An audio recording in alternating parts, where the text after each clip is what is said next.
Hello! Now I'm going to assume we're working and the audio should be louder this week. And am I actually in the right mode? I don't actually know. I didn't check. I can't tell.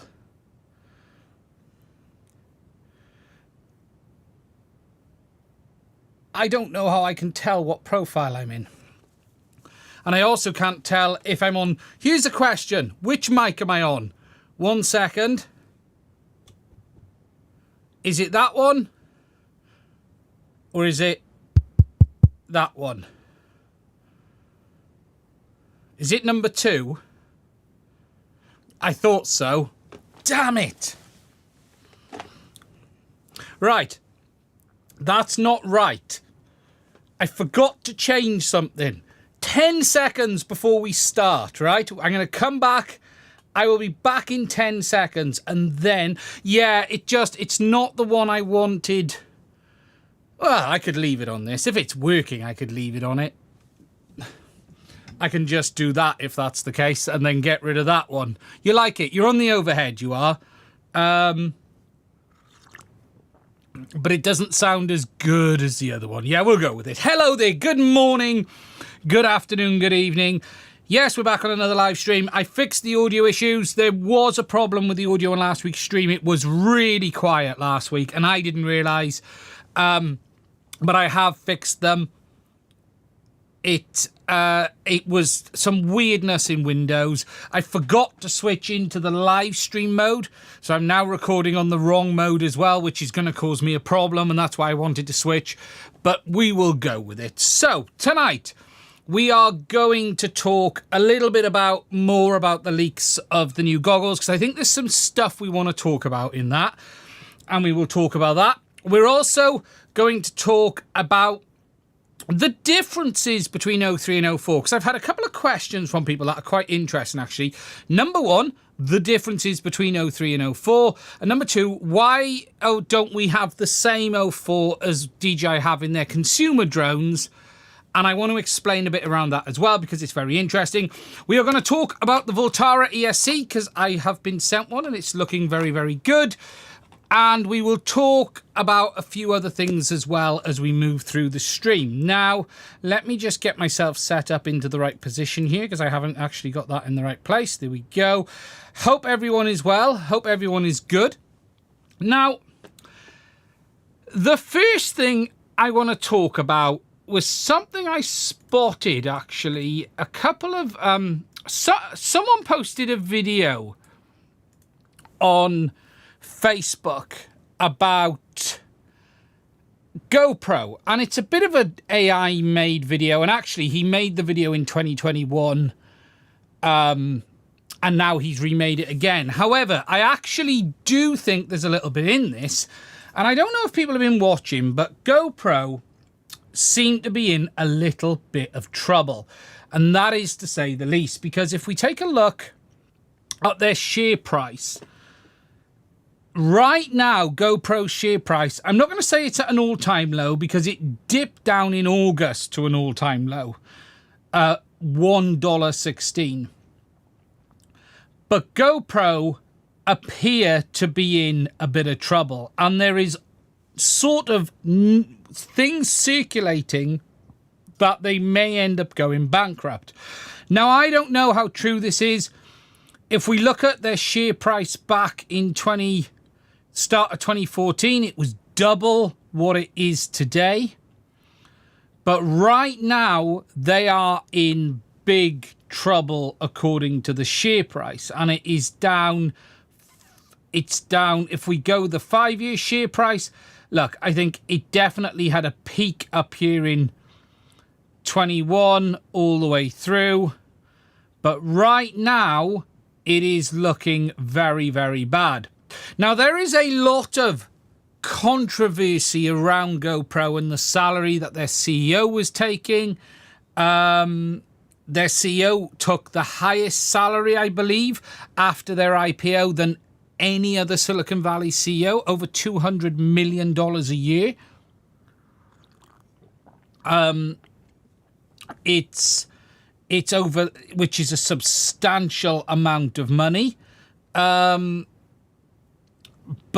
right now, it is looking like they are in real trouble. And you're even starting to see comments from websites, and I don't know who this is. This could be complete nonsense, but turnaround measures are in place, but saving the brand is still unlikely. And there is real talk going around that they are in big trouble. Now, what is quite interesting about this is this week, obviously, we've had the release of the new Ace Pro 2. And I watched some of the reviews on it, and overall, it actually looks like a very interesting camera. And I have to say, their night footage does look, or their evening footage does look phenomenal. Captain Drone and a few others put out a video showing it, and whilst I don't take his as fact from a review perspective, the footage did look okay. But it's a big old camera. But what was really interesting is when you look at the reviews and you take, say, DC Rainmaker, who is bob on, in the end, the GoPro of the DJI, the GoPro, and the Ace Pro 2, the GoPro overall remains to be the best camera, even today. And whilst the DJI gets close, what was really interesting in the DJI when you looked at some of the footage on the Action 5 is at night time it's putting light and stuff that isn't there. It's actually almost making stuff up in low light footage. The Ace Pro was by far the best. And what was quite interesting is the Ace Pro 2 sort of out the box is ideal without editing for like Instagram and online media. They have tuned the output of the Ace Pro 2 to basically be ready to go for most social media applications. But the GoPro remains the best overall choice. And it will be interesting if they do go, because I'm going to be honest, I don't think the Action 5 is a good camera. Everything I've seen from that camera, I think DJI have gone down the road of a bit too much sort of artificial on the Action 5. And it's doing, you know, the AI stuff, the stuff where it's making up the image quality. The image quality I've seen on the bitrate still doesn't look as good as it should do. I think the Action 4 might actually be a slightly better camera for most people, especially FPV. One thing I am picking up on the Action 5 is a number of people are posting having horrible results from an FPV perspective due to vibrations on the footage. Whereas they weren't getting it on the Action 4. There seems to be some quirks to the image stabilization. But GoPro could be in real trouble. And you know, these numbers don't lie. These numbers really don't lie. And considering we've just had a launch, if you think about it, if we go to the 6 month, they have had no benefit from that launch at all. And the truth is, the likes of DJI, even with a camera that probably isn't as good, is taking their market. Because what DJI is a well-known brand in drones. They can leverage that they're a well-known brand. And what DJI has absolutely wiped the floor with on them is this compatibility. And some of the other things that DJI are doing, the wireless mic support is really cool. Is really cool. The customer didn't get much advantage. But yeah, I just spotted this just before the stream and I wanted to talk about it because I thought it was particularly interesting. So, as for the Ace, I would like to try this camera. Genuinely, I think this is looking really interesting. I don't think it's great for FPV. It's way too big. Way too big. Something I did notice, though, and here is something really interesting. No one, I have not seen a single teardown of these cameras, the Ace Pro 1 or the Ace Pro 2. I can't even find a single image of the inside of these cameras. No one's told us what the SoC is. They've not torn it apart. It's like no one is really doing deep dives into these cameras. And I was intrigued whether it's worth buying one, whether I could recover the cost in a destructive video. Because no one is making content on tearing these down. They're getting the initial, oh, look at it compared to GoPro, and then it all dies. And what I have noticed is, with the GoPro, obviously, you're getting people posting footage all of the time. With the DJIs, you're getting people posting the footage all of the time. With this, you're getting just nothing. You're getting the initial marketing videos, right? And then very little of anything else. It's almost like not that many people are actually buying them, is what I would say. But I have to say, I'm a little bit intrigued about this camera. I'll be honest, I've been completely put off by the Action 5 Pro. Everything I've seen about the Action 5 Pro has put me off. Just, nah. I don't... The more I'm seeing, no, don't do it. Don't do it. So, that was just the first thing I wanted to start with because I thought it was very, very interesting. Now, before we get on to DJI... I just want to quickly talk about this, right? And this is the Snapmaker. Now, I was sent one of these to review, and I've done the part 1 on the channel, and I'm working now on the part 2, the Snapmaker Artisan. And I've been doing some laser engraving on this in the last 24 hours. And I just want to talk a little bit about that because I just want to show you some of the results from the laser engraving because... there's something quite interesting here that I want to talk about with regards to this. But if you haven't seen the Artisan Snapmaker, this thing is freaking huge. One of the big problems I've had with making the part 2 of this video is the sheer size of this thing in its cabinet. Honestly, I cannot underestimate how big this thing is in this cabinet. I'm going to have to take a picture and show it to you guys because it is insane. But it is an extremely capable bit of kit. And for those of you who've been watching the channel, you may have seen that I created an image. For those who'd seen, I created an image of what I think could be some form of ear unit. Obviously, I created it on this, and before I cut it out, so that wasn't on the edge. That was just me doing something afterwards. And, you know, I've created this image, and I thought, okay, it's quite good, but I thought... can I do better? So I sort of had a look and thought, okay, let's try laser engraving a better version of it. And I then sort of laser engraved this that I thought, okay, that looks quite good. Not sure the sizing is right. So then I thought, well, I'll try another one. And I thought, well, that gets closer. But I think it's quite interesting. It looks good, but I thought I can do better. And whilst the laser engraving is the top part, I thought I'd just put together something that sort of demonstrated what the laser engraver could do. So I thought I'd share with you this. And as you can see there, I've done the laser engraving on that there, and it gives us an indication of you know, the kind of thing that you can do with the laser engraving. You know, just to give you an idea of the size of this laser engraving, it's roughly 33.5 by 33.5 is the size of that laser engraving. And obviously it's really hard, but I needed a stand for it because I needed to keep it up off the desk.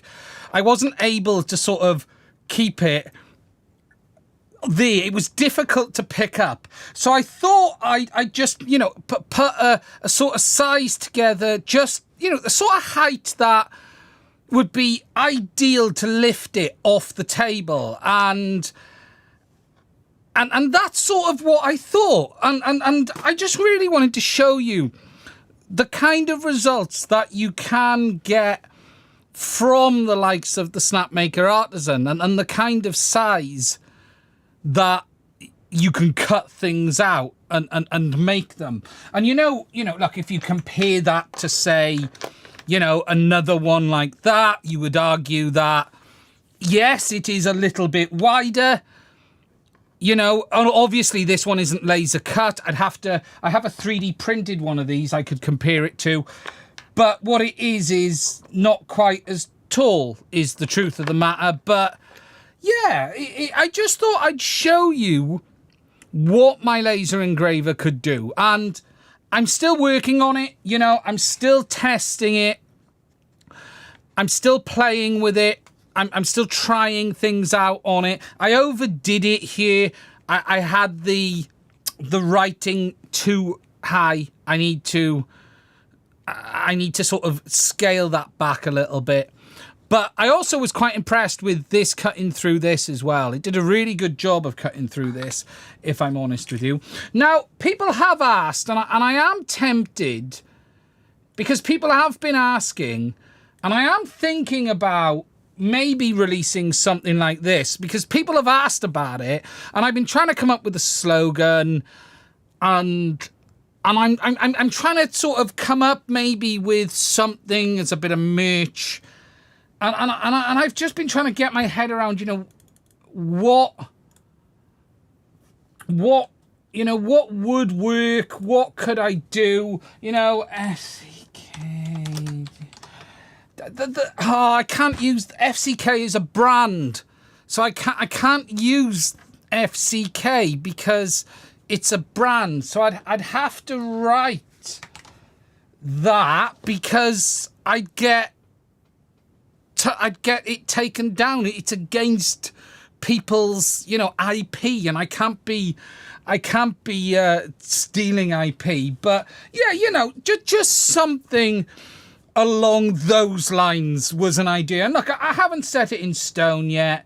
We'll have to wait and see, but we could do a blue version as well. But we're going to have to wait and see, really. But it was just something I was thinking about alongside, the laser engraving that I've been doing. So, yeah, there we go. There's not a lot more to say. Now, I may make that T-shirt available.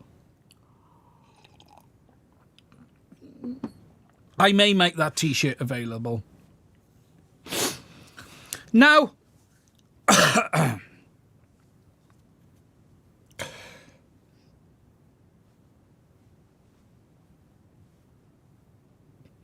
I really am an asshole.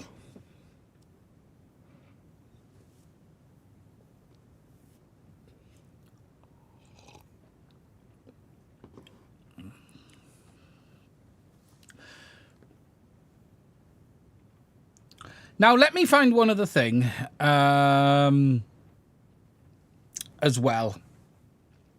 I want to show you as well. One thing, actually, before we get on to...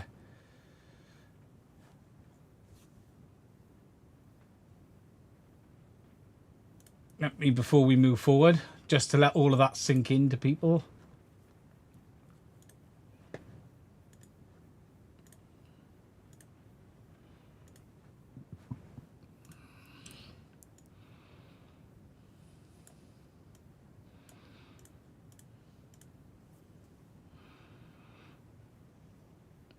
Okay. Moving on. Now, this week, there's been a lot of leaks around some potentially new products coming from DJI.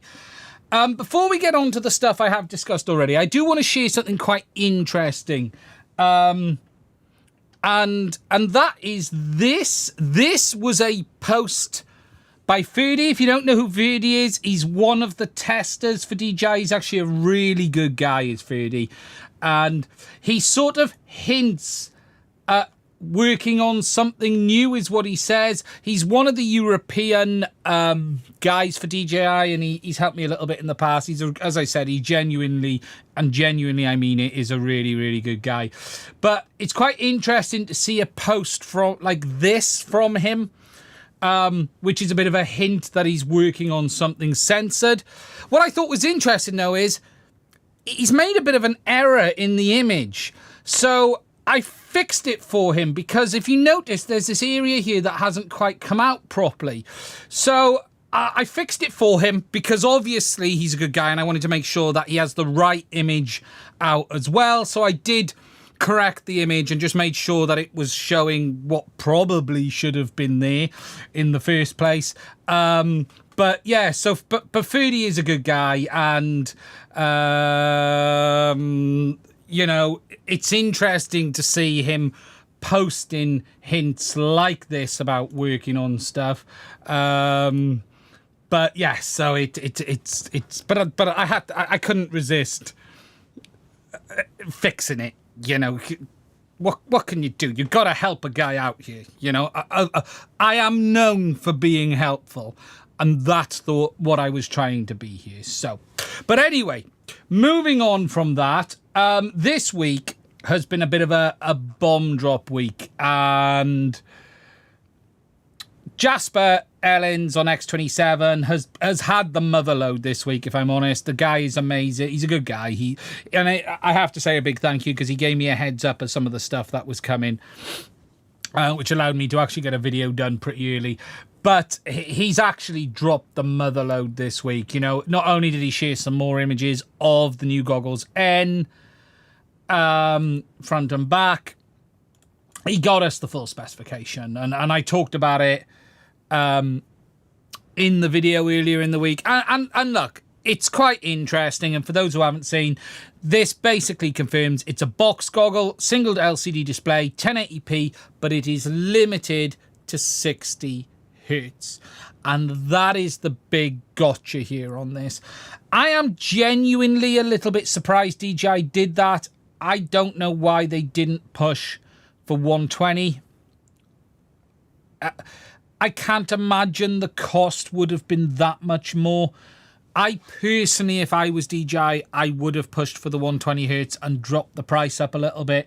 But we still don't really understand what the price point is of these goggles. I'm hearing people talk about 199. I find it hard to believe DJI would go that low, if I'm honest.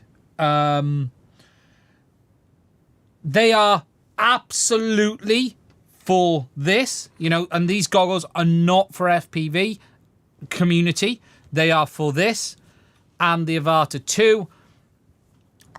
What's interesting is there is no talk of 03 support. There's obviously no 04 yet, because it doesn't exist, apart from in a little wooden thing.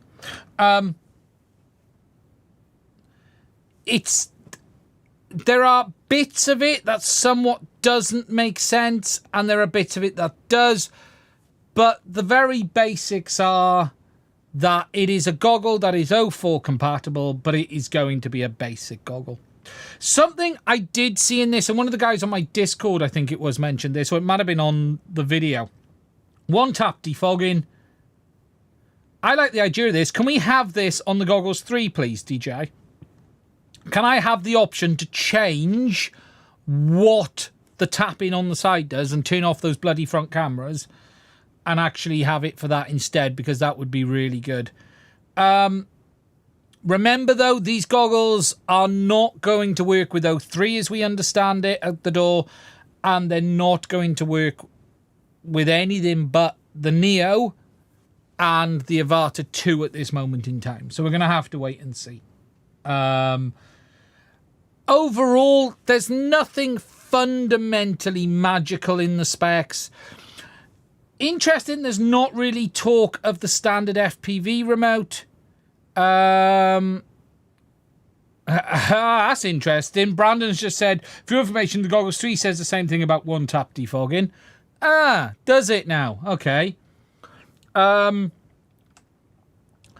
there's nothing fundamentally magical in the data here. But what we do now know is that it's a single display, 4 antennas, 1080p, 3.5 inch. Now, I have heard very mixed things about these goggles, if I'm honest with you. I've heard someone say they're really impressed, and I've heard someone say they're an absolute crap show. So, I don't know. Look, we're going to have to wait and see. I guess it's down to what your expectations are like. I have heard there's a lot of reflections, but there generally is with mirrored goggles.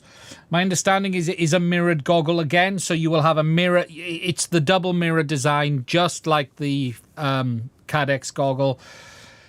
It does sound like it's an answer to the Goggles L, but I don't know. Look, I'm still not sure how much DJI is really interested in Caddx and how much this is just about selling more little drones. I'm just not sure which way round it is, if I'm honest. I still think it's more about selling more drones, personally. But I do think they will want to shoehorn on the back of FPV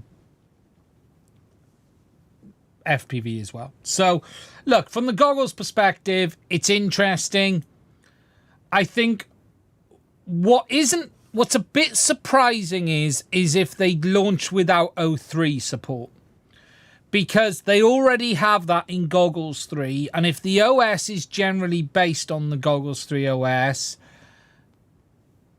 I'm a bit shocked there won't be O3 support. Someone said, is the 60 Hz really a deal killer? I don't think it is. Genuinely, I honestly don't think the 60 Hz is a major problem. What it isn't is the ideal goggle for everyone. What it isn't is like perfect as a cheap goggle. I think the Integra filled that gap, and it will be interesting to see if DJI keep the Integra around. Or could we see... Look, genuinely, I think DJI could have reduced the cost of the Goggles 3. There's crap in there we don't need.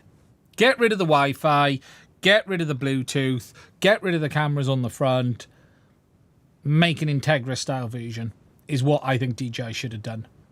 But it'll be cool with the Neo. Field of view, 55 degrees. I love the V2 field of view. I think it's a 55 or 54. What did I say? Is it 54? 54, sorry.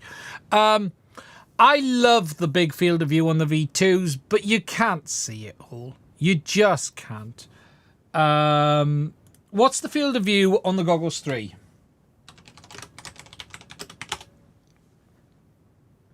I can't remember. 44. So it's wider than the Goggles 3. I think what's it on the Goggles 2?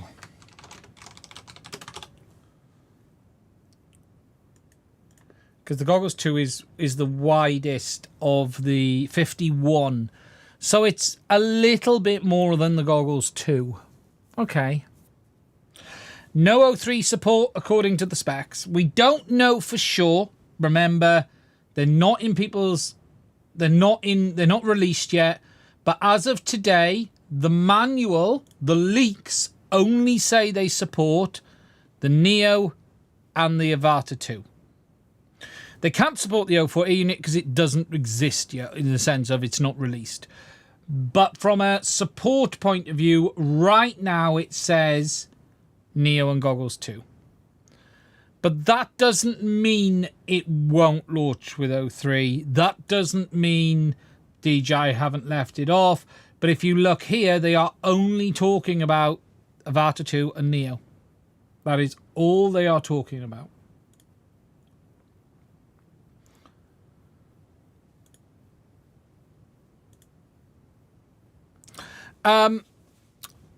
What DJI was planning on doing originally was releasing these alongside the O4 Air unit, I believe. And as a result of that, it somewhat makes sense that there isn't O3 support, because they would want to push you into O4. Again, this isn't a product for the DIY FPV community. This is a product for camera drones. That's what this is about. It's for the Neo. It's for this, and I think it's probably for O4. But as I said in the video the other day, DJI will want to sell all of the new stuff first, and they might bring support later. Where it gets a bit murky is DJI have already done the backwards compatibility on the Goggles 3. They could have brought that into these. There is no reason they can't bring that support back into these. But they will have had to have rewritten the software to support the new display, and that could be where the complexity is. What this isn't is a copy and paste of the Goggles 3, because it doesn't have the 100Hz displays. So DJI must have done some work with how it handles the image to support the air units and the drones. So there may be some work needed for them to actually have support for O3.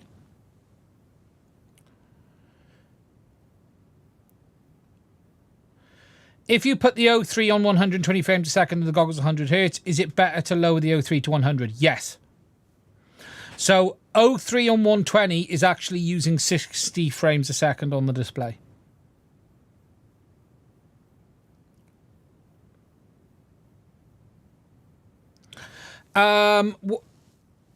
Yeah, so yeah, the V2, no mention of the RC3. No, but I think they've just not written it in there. I suspect it's fine. I wouldn't worry about that. I find that fine. Yeah, the V2 goggles came out basically in 2020. The FPV drone was meant to release alongside the V2 goggles. Unfortunately, the drone wasn't ready. DJI ended up delaying the drone, releasing the goggles as a standalone. However, when they released them from the factory, they had the FPV drone firmware on them and didn't work with the air units until you updated them. But you couldn't update them because you couldn't activate them without the FPV drone. And because the FPV drone hadn't released, people were left with loads of bricked goggles.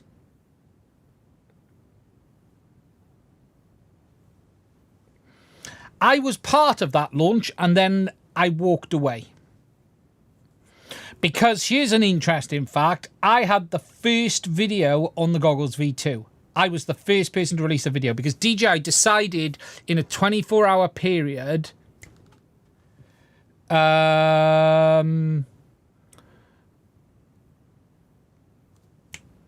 it's as simple as that. It was like, boom, we're pushing it out. And they happened to do it overnight. So when I woke up in the morning in the UK, it was like, oh, you can go live. Right, I'm putting the video out. Oh, 4B crapper. If you have Goggles 2 energy courses, you don't need N3s. There's no reason to push DJI for compatibility. Lon, people will push for what they want. If people want to budget goggles for O3, I don't blame them. There's no reason they shouldn't be compatible. It's O4, it's the same tech, nothing different. DJI should add all of the compatibility they can because it's in their benefit. DJI fucking it up on the Goggles 3 is nothing to do with the community. It's their inept testing that caused that. Nothing more, nothing less. That was their own effing fault. No one caused that apart from DJI, and that is a failure on their internal testing, especially an error that noticeable. But hey, it happened. They fixed it. A few people, like a bunch of people, lost their drones, but hey, does DJI care? No.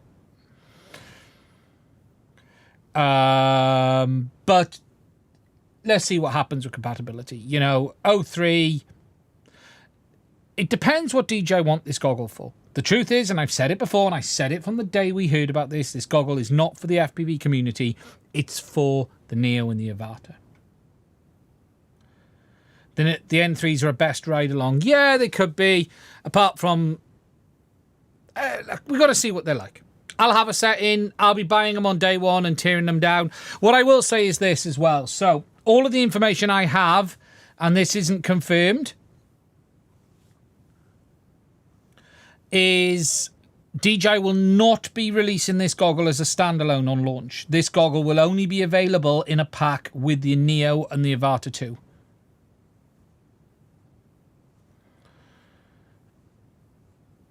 I've heard a mixed results, Lon. Some people have said they're okay, and someone told me they're a complete crap show. So it sits in the middle. But look, my understanding is you won't even be able to buy them as a standalone, which I'm a bit annoyed about because even as a Neo user, I want to be able to buy them for that. I don't want to have to buy another Neo pack to get the goggles, if that makes sense. I don't quite get why they wouldn't release them as a standalone. But that's all interpretation on...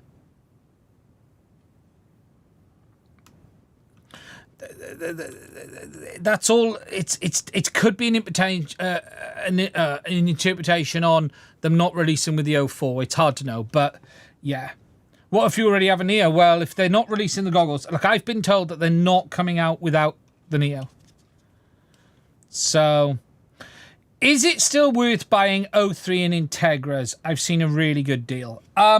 Right. So, with regards to 04, we are now... Look, 04 has been very up and down, and this will lead me into the next subject quite nicely. But the truth is now it looks like it's not going to be till next year. Originally, all of the signs were next year, and then there was suddenly a real flurry of activity that meant it felt like it was going to be this year, but it now doesn't appear to be the case. Now, what is absolutely certain is the Goggles 3 will support 04. I think that's an absolute certainty. I would also say that the same for the Goggles N3. With regards to Goggles 2 and Integra, it is not clear. So the Goggles 2 do work with the Avata 2, which is 04. DJI have added support for that. Technically, they can add support for 04. The question mark is, will they do it? I have heard some things that give me hope it will happen. However, just because something might work today doesn't mean it will at launch, because this all then gets very political. And this then comes down to sales. And just because, for instance, there could be support for 04 today on, say, the Goggles 2 in test firmware, doesn't mean that will actually make it into the public at release. Because it's in DJI's interest, actually, to push you towards the newer goggles, at least until sales drop off, and then bring backwards compatibility. Because as I've said before, what DJI tend to do is release a new product with a new accessory and only make them compatible, and all of the people with the money who don't care about wasting the money on the old product will go out and buy the new one, and then when the sales drop off, DJI then go, okay, let's try to recapture the older audience, and then they add older support. And that can take some time. I would like to think DJI would bring support on the Goggles 2 and Integra for 04, but it is not confirmed. We will have to wait. No one can give you that answer. There is no one, even if it works today, it doesn't mean it will on launch. The truth of the matter is we're going to wait and see. So, as for what is the best goggle to buy today, it's really hard to give you an answer on that. The best value goggle today is still the Goggles 2 and Integra. And if I was going to put money, I'd put money they'll get support. Remember, though, they won't fully work with it. You won't get every feature. You won't get the 60 megabits mode. You remember, even using 04 on the Avata 2 on the Goggles 2, you're not getting 04, you're actually basically getting 03 is what you're getting. you're getting a step down version. But yeah, it's wait and see. What do you think? Is the O3E unit going to continue to exist like the Vista did in the round cam? Highly unlikely. And the reason is DJI is now in full transition to the new chipset. I'm not saying it will go away instantly, but DJI is now moving away from the P series and towards the new chipset. So what we know with 04 today is that there are going to be two ear units. There's going to be a Lite and there's going to be a Pro. Okay, we've seen the Pro. I put the image up last week on that. We know what the Pro looks like. Let me just bring it back up because I've lost it.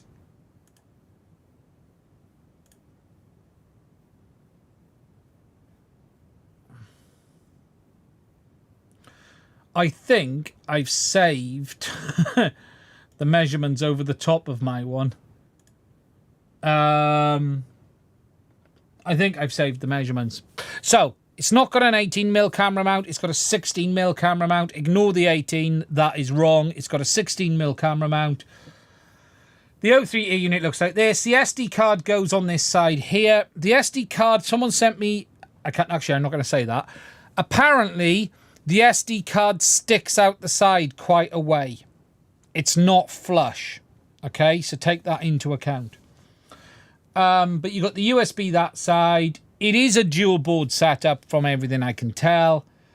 16mm.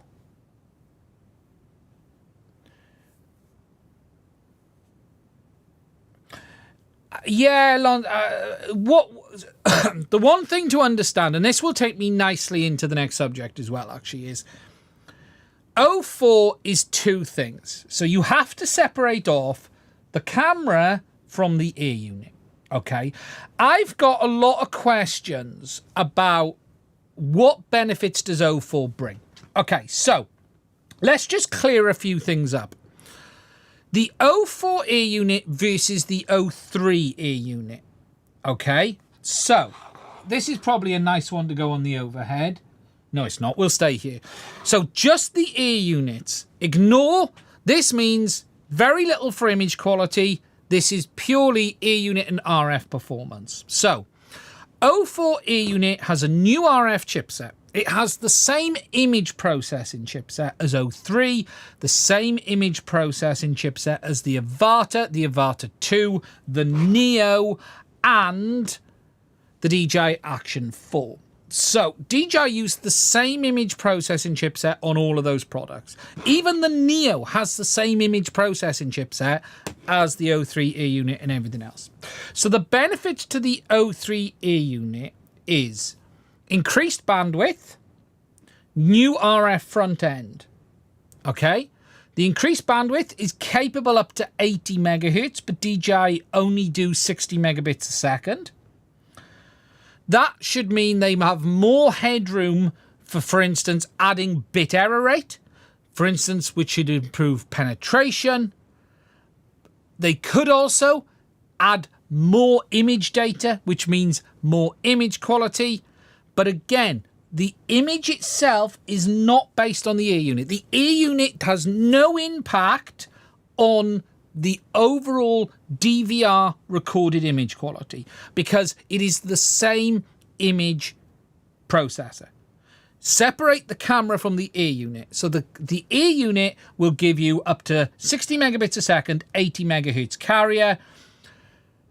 It supports up to 6 antennas, but you're not going to do that in an ear unit. And it has a number of other tweaks. More bandwidth means DJI can put more data in the link, which means they can improve penetration, increase image quality on the live feed link. This has zero impact on the DVR and the recorded side of things. Then you have the camera. Now, this camera is a 1/1.3. The camera is entirely separate from 04. That camera could be put on the 03 ear unit and give you all of the benefits that that camera brings. The camera has no relationship to the ear unit other than it connects to it.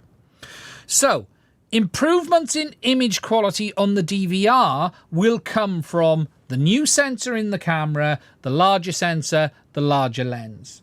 f2.0, 1/1.3, better sensor. So you're going to get an improvement in image quality. It is going to be on par with the Avata 2, but it's a wider lens on this, so it might even do better than the Avata 2 in low light, because that's f2.0, and the Avata 2, I think, was f2.8 off the top of my head. So you're going to get more light in. That's for starters. But the camera is not tied to the ear unit. DJI could put that camera on O3. Now, I'm not saying you can. I'm not suggesting that will even work on O3. It probably won't. But don't confuse the camera from the ear unit. The ear unit has the same image processing chipset as O3, Avata 2, Neo, Avata 1, Action 4. So that is the basics. So the benefits of O4, the ear unit itself, will come from the improved RF performance. The camera improvements will give us the image improvements. So that is the difference between them. Okay? Now, someone also asked me a question of, why do we not get the same O4 on the FPV as we do on DJI's consumer drones? For instance, the Mavic 3, the Mavic 4, the A3S. And the basics are, it is the same system, but it is set up differently. If you think about DJI's consumer drones, they actually have about 100 milliseconds of latency. So what DJI do on their consumer drones is have a higher latency link with lower data rate, but more error correction, most likely, and a slightly tweaked link that gives them better range, longer performance, and better penetration. In FPV, we need low latency and as much penetration as we can get. So what we have is a link that is designed to give us the lowest possible latency at the expense of range. So it's not that they're different systems, they're just tweaked. One is tweaked to do this, one is tweaked to do that. They are fundamentally the same underlying technology, it's the same chipsets, it's the same hardware. DJI just configure them differently. And the simplest way to think about it is the difference between an F1 car and a people carrier. They've both got four wheels, they've both got an engine, but they're set up differently.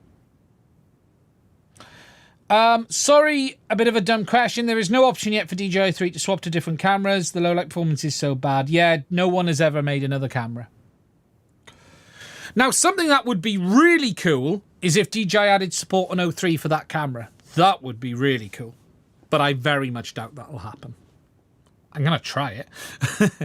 So, with O4, we know that there's going to be two ear units. There's a light. We don't really know that much about the light yet. There's been no images. We're just going to have to wait and see. Same 20-pin MIPI cable. It probably does come with the same cable. I just don't know if it'll work.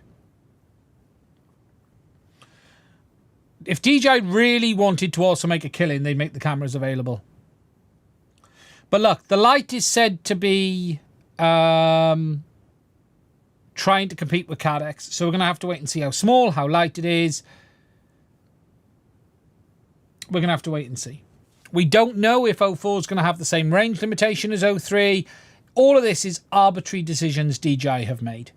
You know, the O3 range limitation of 23.4 kilometers is just an arbitrary decision that DJI has made. We're just going to have to wait and see.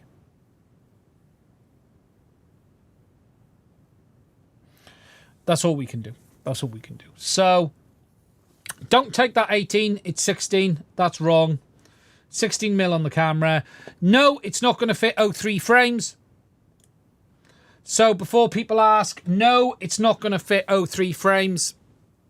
It's going to need modifications. 16mm camera spacing, and they're set back.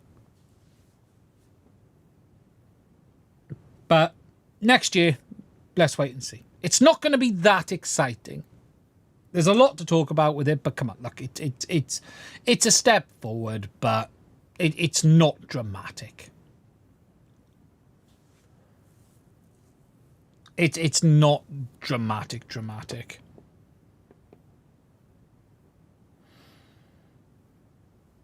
Yeah, well, the 18 on the image made sense, but you're trying to scale a set of... You know, when we did this, we made an assumption it was 18 to get these numbers to line up, but you're trying to scale off an image. It's very hard. It's actually 16mm, so... This is going to be a game changer for sub 250 drones. But is it, though? We've got an 03 Lite now. I don't really see what the game changer is here. So my understanding is, and this is understanding and it's not really set in stone, is the the 04 Lite is still the 04E unit, just in a different casing, scaled down a bit. But I don't believe it's a single board magical solution, and I could be wrong on this. Until I've seen it, I don't know. But the whispers are it's going to have the same camera as the Neo, and it's going to be lighter. But we already have the light. You know, you can already, you know, we already have this. You know, this has been done. You can even buy these. So if you really want it, it's out there. I don't know. I still don't see it being a magical thing at this point when you can do this today. It just, you know, Flywoo, are they still selling them? What's probably going to be the biggest thing is price. Is if they get the price down. That's probably what's really going to be the driver. It's not the size and weight. It would be price. So Flywoo. So what are Flywoo charging for the ear unit? So the Ultra, 192. So if you know, it's there today if you want it.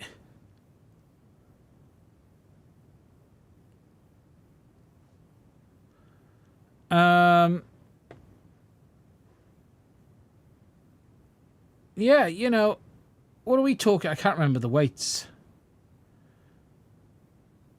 It's been a while since I did this, so where's the weights? It's down here on a chart, isn't it? Here you go. 18.3 grams.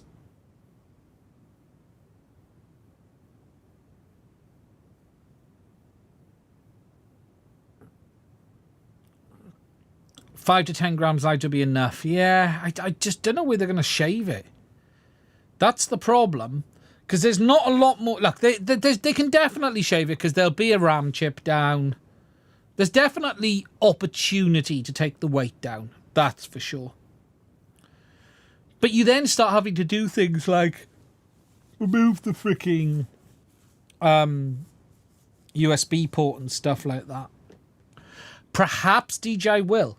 You know, could they get rid of the USB-C port and put a cable connector on it? That would be the way forward. None of us like that, but it definitely cuts the weight down.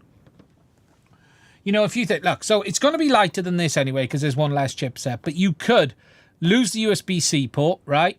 Lose all the shielding cans. Oh my God, look at the autofocus playing up. Lose all the shielding cans. And maybe make a single antenna version. That's what I would do. You can lose one of the PAs. You don't need the dual PAs then, if you do that. You can take down a chunk of the circuitry on the board. Let me just find my naked one.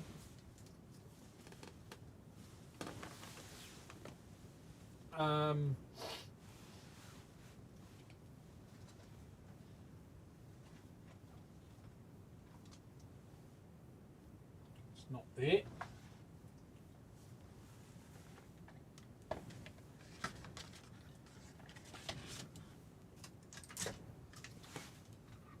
Oh, it's vanished.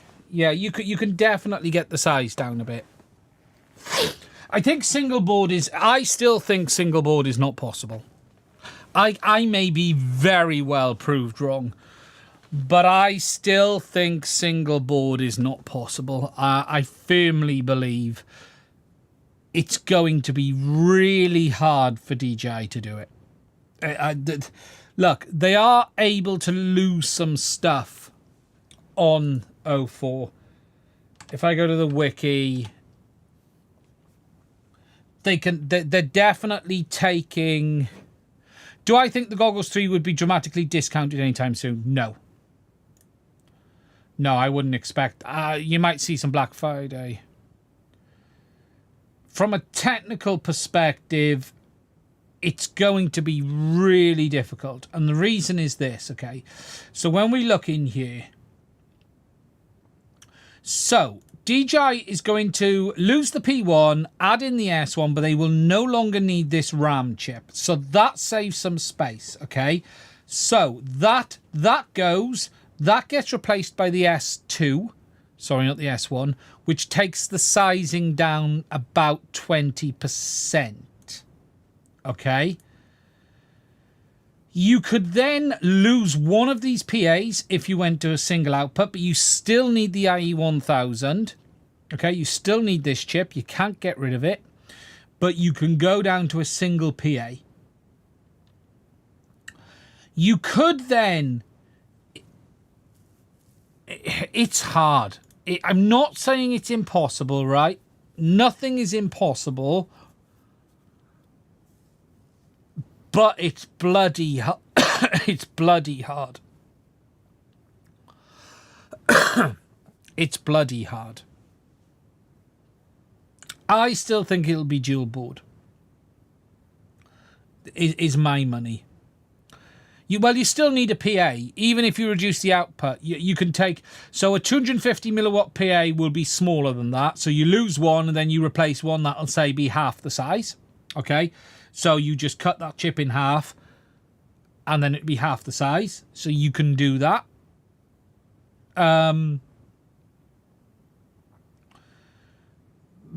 But look, you do lose all of this circuitry here. So if you get rid of this, you lose all of that side. It's going to be hard. It's not impossible, but it's going to be really, really difficult. If anyone can, it's DJI. But this all has to stay. This has to stay. That's the E3T. This has to stay. That's your RAM and ROM. It's your combined chip. All of this stays. Pretty much everything you see here stays. Right? All of this has to stay. All of this has to stay. This is the power regulation. System management, ICs, power regulation. You could lose, though, the USB-C port.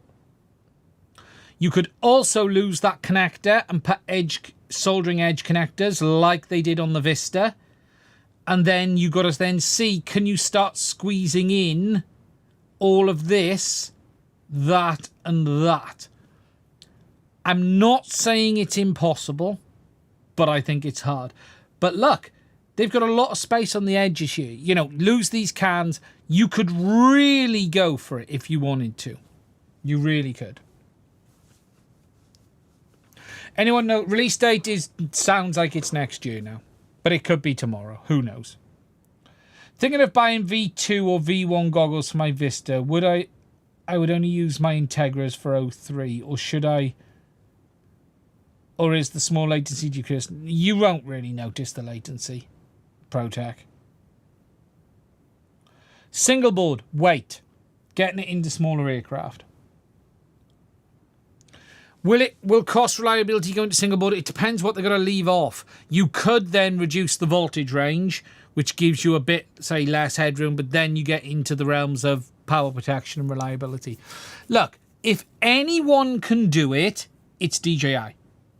It's that simple. If anyone can, it's DJI.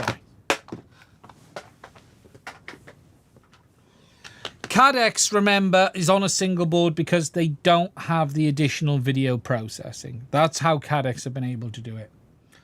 Could DJI make a single board Vista today? I absolutely think yes.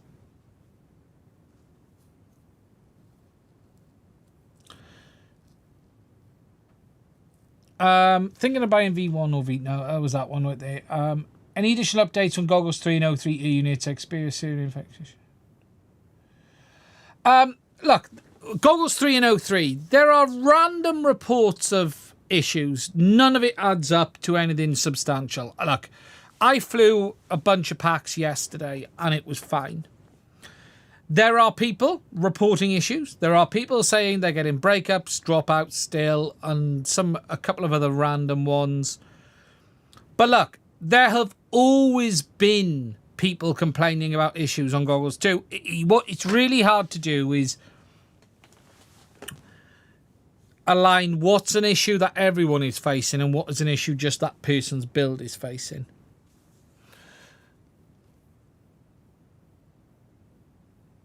That's the hard part.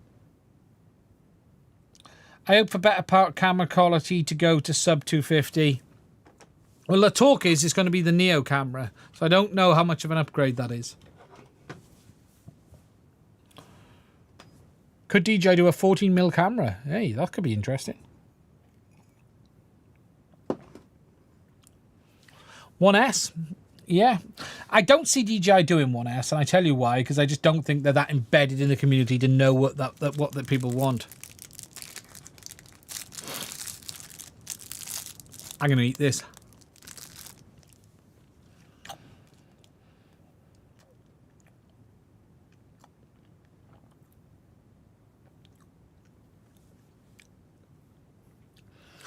TSDNP, if they were going to do it, you'd thought they'd have used it in the Neo. Remember, DJI, this is something also people ask me a lot. Why can't you just take the air unit out of the drone that DJI makes? They do not put air units in their drones.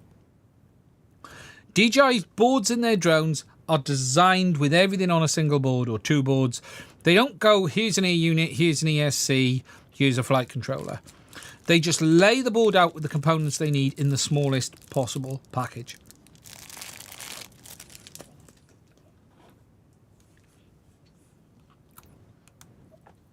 There is no air unit in this drone. There is just a single PCB with everything on board. I haven't actually uploaded the images to the wiki on that yet. I haven't done updates on the wiki for a little bit of time. I haven't had a chance. But if I go to the hardware teardown and the Neo. So if we look in the Neo, okay. Now I've got to find the right images. In the Neo is just a single board. So that's the one side of the board. Pretty much that is the RF side. E3TB, S2, single RAM chip. So that there,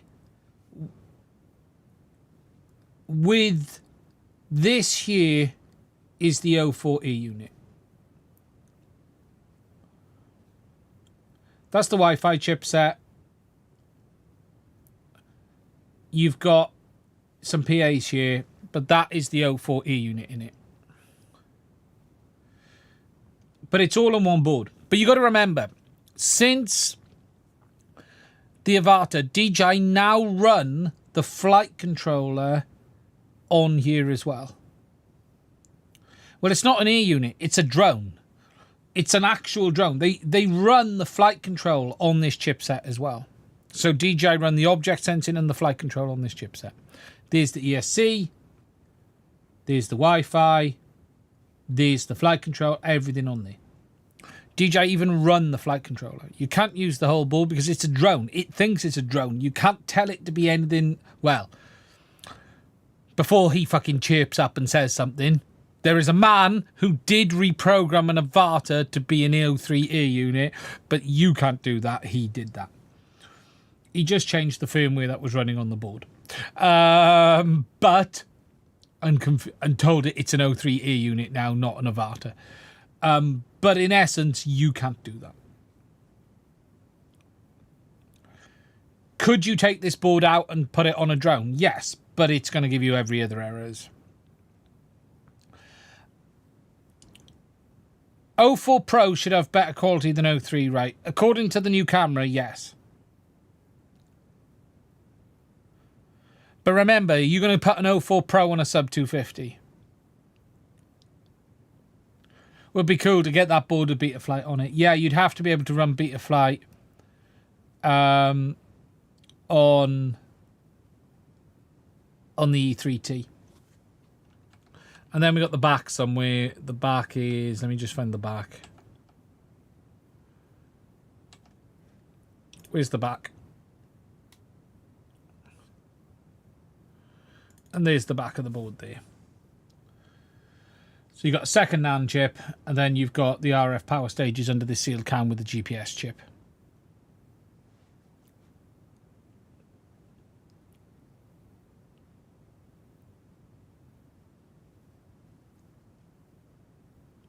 So, look, there's no separate air unit in here.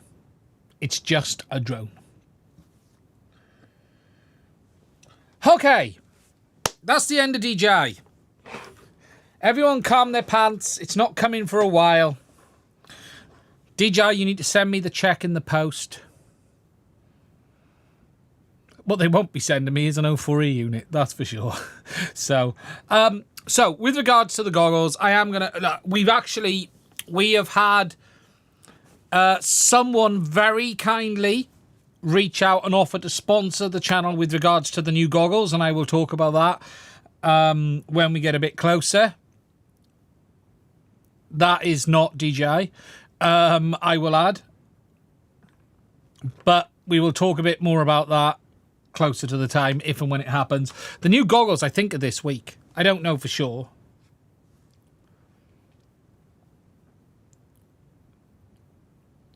Yeah, DJI, you are right, Shaban. DJI could have released a new camera. That is a bit disappointing. Look, you have to also take into account 04 is the 04E unit is a change of chipset. It is more than anything, a background change. DJI will market this up, right, a back-end change, as magical new. But the fundamentals are, this is a back-end chipset change because they need to migrate everything. Because they're not going to want to make the P1 forever. So it's just, though, an excuse to have something shiny and new and yay, we've got something new. The reality is it's a chipset change from the RF perspective. They could have released the new camera for 03. They absolutely could have. There is zero reason, and I mean zero reason. Remember, the same camera chipset. It is the same chipset. It's unlikely to be this year now.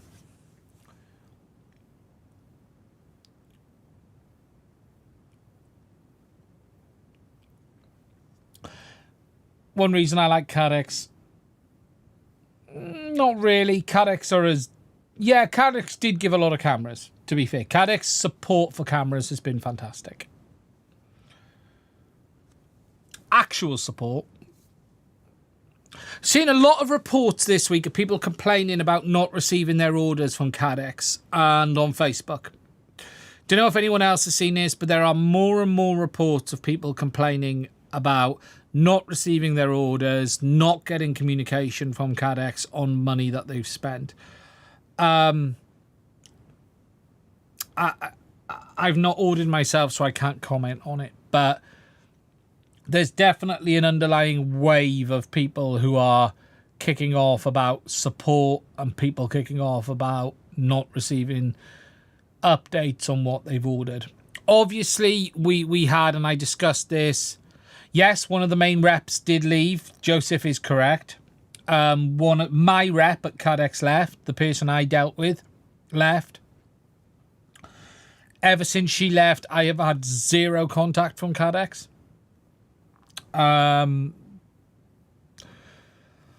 Caddx have pretty much been quite hand's length with me since I was critical of them on the Goggles X. I'd have to check my phone. Thing has left.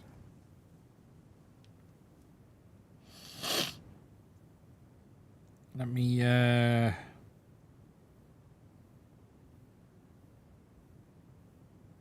Amelia. So Amelia has left Caddx.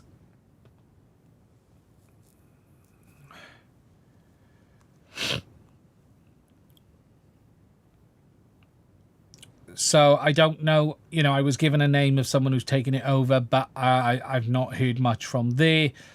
There's a bit of talk in the background that the V2 system is apparently coming.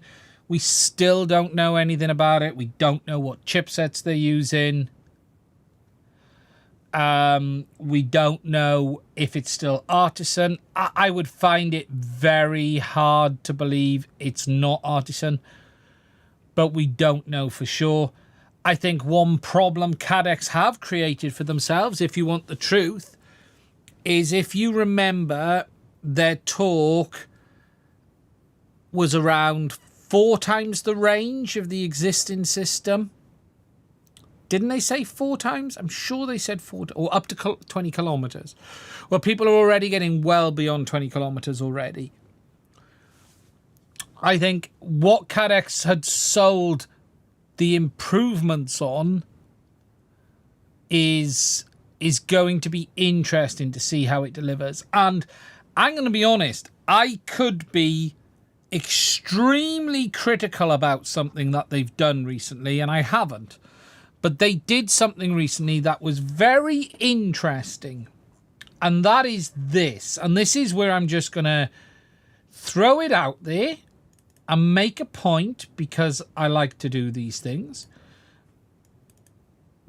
But obviously, we saw the leaks of this. Okay, so the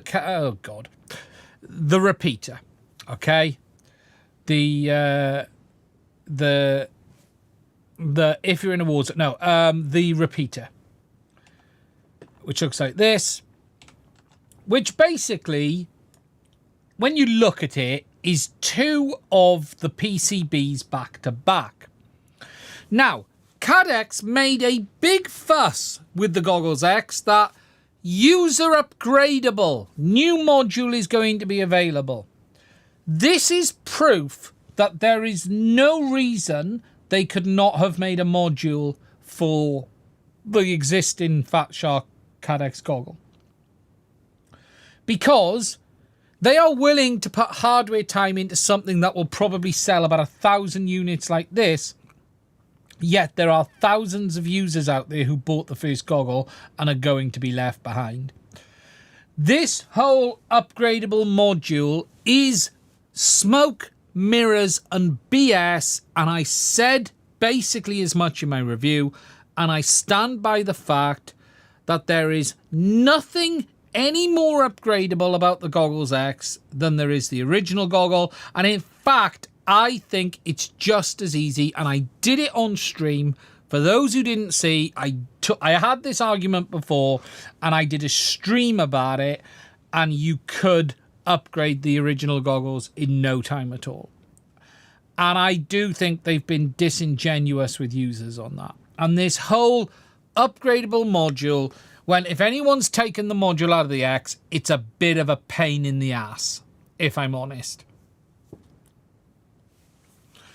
Yeah, Gar, I suspect they will, and that's probably the only reason it's been made. But yeah, so, but I have heard that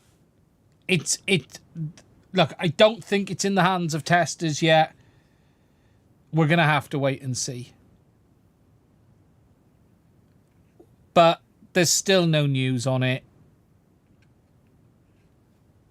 You're just going to have to wait and see what they deliver. But I do think that they're going to have to bring something more than 4 times the range. Because it's not just about that. And there are many things that have never been fixed on the Goggles X and the V1s in the system today.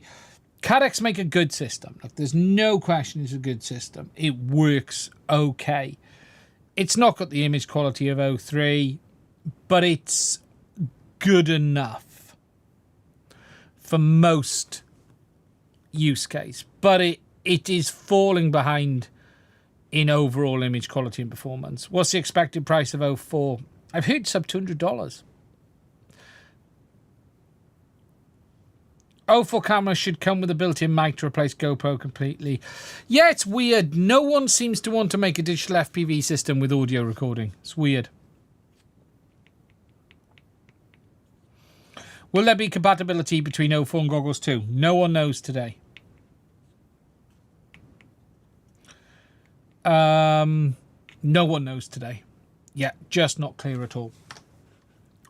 So obviously we did have the leak of this. No, not that. That. We also had the leak of that, but no, that.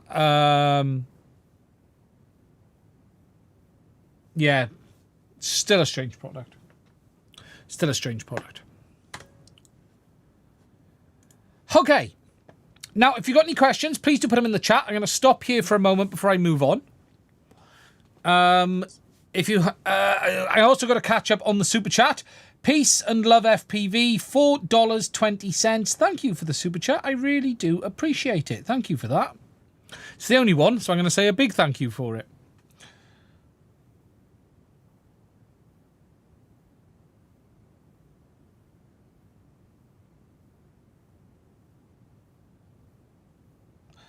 Sorry to be behind you, but why don't you think? Because that's what I've heard. So, power usage, 04 versus 03, I wouldn't expect much of a difference. I wouldn't expect a great difference in power usage. The original E-unit and camera did have a mic. Still waiting a month later for my Nomad pre-order. I've heard that, INAV. I don't know if Wes, are you around? Look, I haven't been following things, but I have heard people saying the Nomad has been very slow to ship. I haven't spoke to Radio Master in some time, so I need to probably send them a message. That's a bit frustrating, if I'm honest, because I reviewed that ages ago. And yet, users are telling me that they're struggling to get them. That's weird.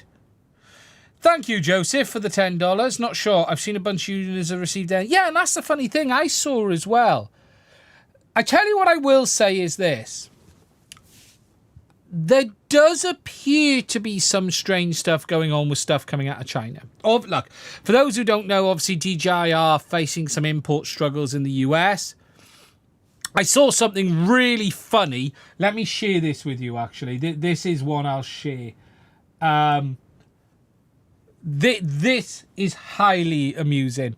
So when you go to the FCC report for the DJI Goggles N3, okay, there's some cover letters included, and one of these letters, let me just find it. Which one is it? One of them is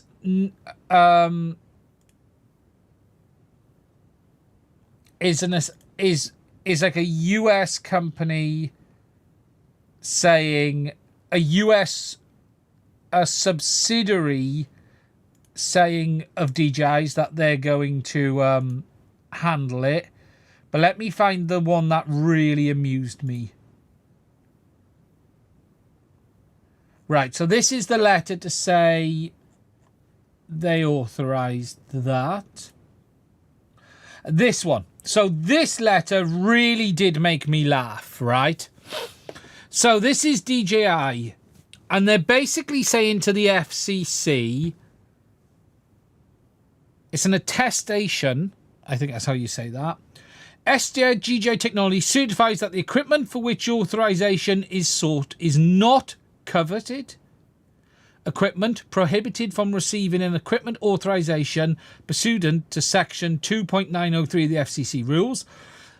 DJI so-and-so, the applicant, certifies that the device does not have cybersecurity and or antivirus software produced or provided by Kaspersky Labs or any of its successors or assignees identified in the covered list installed on the device, nor will it be installed by the applicant at any time.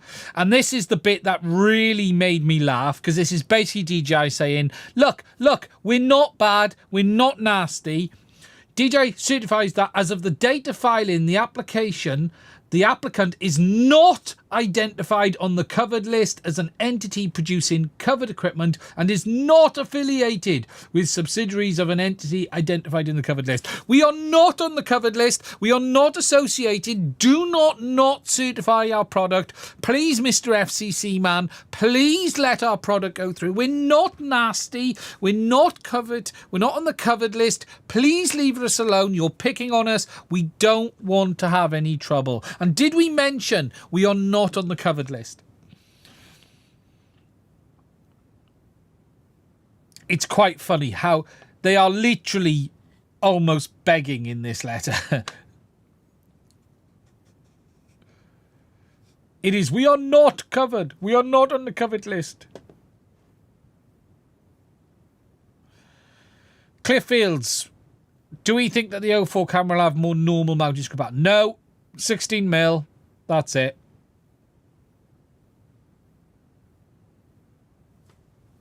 We are not on the covered list.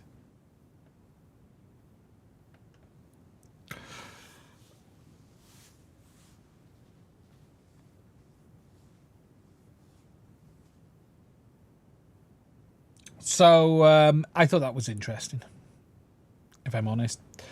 Joseph, thank you for the $10, if I haven't said it already. Thank you, you shilling bastard. Sorry, Joseph, you're my favourite friend.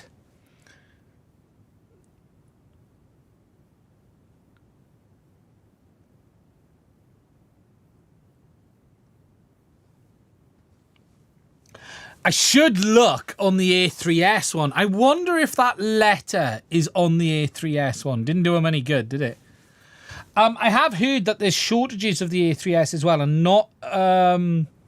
not a result of the US. I have heard that there are going to be shortages of the A3S just due to supply of components. There does seem to be some trouble with stuff coming out of China right now. That's for sure. That is absolutely for sure.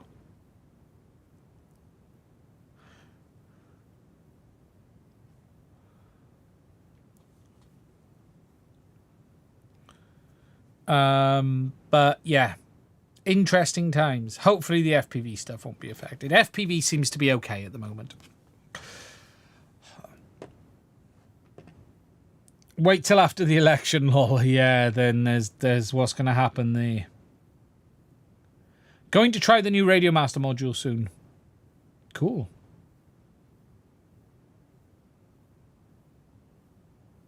Joseph's a good guy. Regardless of what everyone else thinks about him, he's actually a good guy. And I know you people keep making this stuff up, but he's a good guy.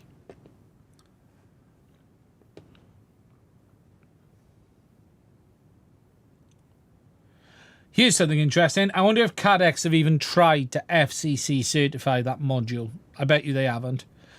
Look, I still don't believe Caddx's gear is certified now. I still don't believe the Avatar system is fully certified. Genuinely, it doesn't appear to be the case.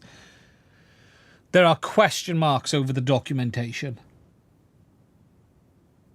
But no one cares.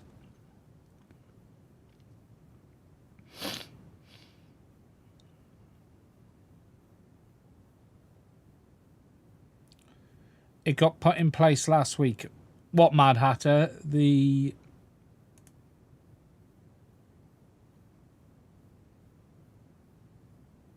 Have I tested it? The Nomad, yes. It's a good module. Failsafe. It's a good module.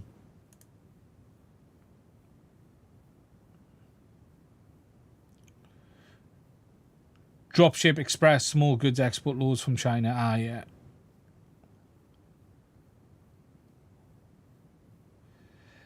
Like the eBack sent different Watt stickers, you can badge it for your country spec. Yeah. Right, let me clear these down when we get on to the next subject. Okay. The next thing I want to talk about is this, actually. So let me go to the overhead. Is this, because this, if you don't know, well, you should know what it is. It's an ESC, but it's a Voltara. Now, if you don't know what Voltara is, and I'm going to be talking about this in a video properly, but Voltara is a new ESC that has hit the market, which, whilst is designed to be used with the KISS Ultra series, is compatible with Betaflight as well. It is an ESC that is based on its own firmware, so it is not based on ELRS, AM32 or the others, and it isn't the only ESC like this. There are ESCs from FetTech and others like this as well. Not that work the same way, but they have their own ESC firmware. Now, this is another ESC that's hit the market, and it is one that has some interesting features. I'm going to be talking about them in the video in the sense of it's pretty much plug and play. Not particularly difficult to set up because you don't need to, but what I thought I'd do is give you a bit of a quick look at it, and I'm going to be talking about it more in a video in the next week or so. Quite interesting when you look at the design. So we do have our main input pads castellated, but you only have the motor pads on the top. There are no motor pads on the bottom. Your FETs go right to the edge. You have 30 by 30.5 mounting pattern, plug and play for KISS Ultra. And what is quite interesting is there's individual current sensors on each ESC, which is nice to see. That's a nice feature. Basically, BL Heli through here. Yeah, no, look. But look, it is based on its own firmware. We are seeing a bit more sort of fragmentation in the ESC world now, which isn't necessarily bad, and that is AM32 hasn't completely taken over. Whilst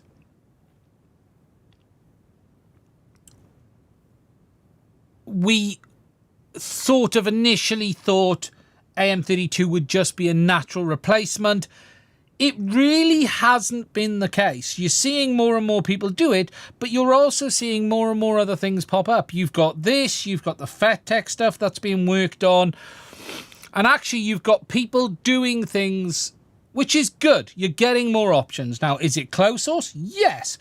Is it proprietary? Yes. But that's not necessarily a bad thing as long as people have options. And yeah, very interesting indeed. Hardware layout looks nice. It's not gorilla mount, as you can see as well. Hardware looks really good. I've had a look at it under the microscope. No complaints whatsoever.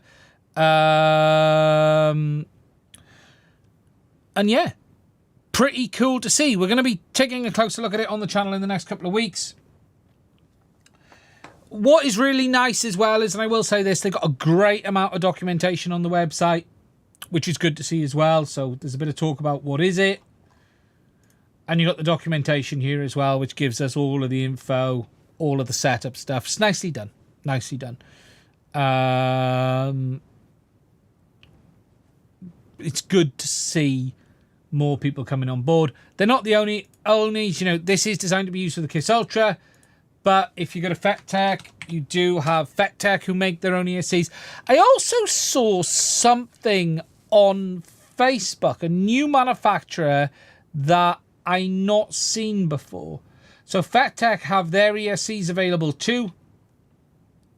So, you know, you've got the FetTech stuff. And they're still working on some very cool stuff in the background. With SFOC, as Failsafe has just said, there is some cool stuff in the background around that. Not sure how much can be said about that yet. I could own one of those ESCs that's been drowned. Oops. But there's some cool stuff. There's some cool stuff going on. And actually, I quite like the fact that we're seeing since the end of BL Heli, and I say the end of BL Heli, there is someone has just said there's still a lot of them out there, but since the end of BL Heli, it is good that you're seeing other things come up. I saw something on Facebook, and I can't remember where I seen it. I meant to save it. Did I take a screenshot of it? Let me just check. I saw a new ESC on Facebook, and I was like, what the bloody hell is that? No, I didn't take a picture of it. The chances of me finding it now are pretty low. If I search for ESC, posts. Oh, I need to put this up as well. Yeah, I gotta do that. Let me just see if I can find it. Posts I've seen. I'm trying to see. There was a new brand and I just couldn't recognize them. I didn't recognize it at all.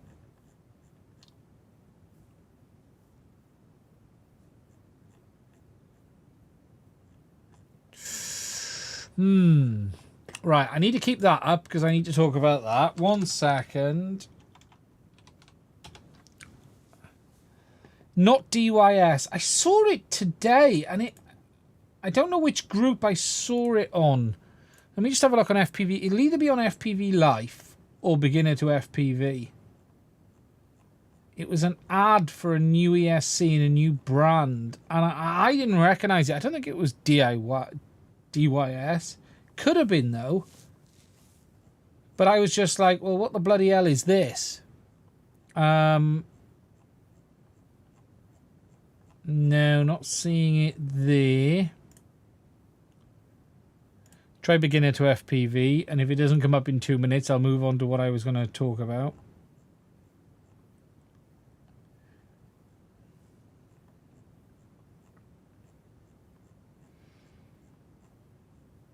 This is the problem. You'll see something and then it'll vanish and you'll never see it again. Yeah, I'm not seeing it. Did someone say DYS? So if DYS made one, DYS ESC. See if I can find anything about that. No, it wouldn't have been DYS.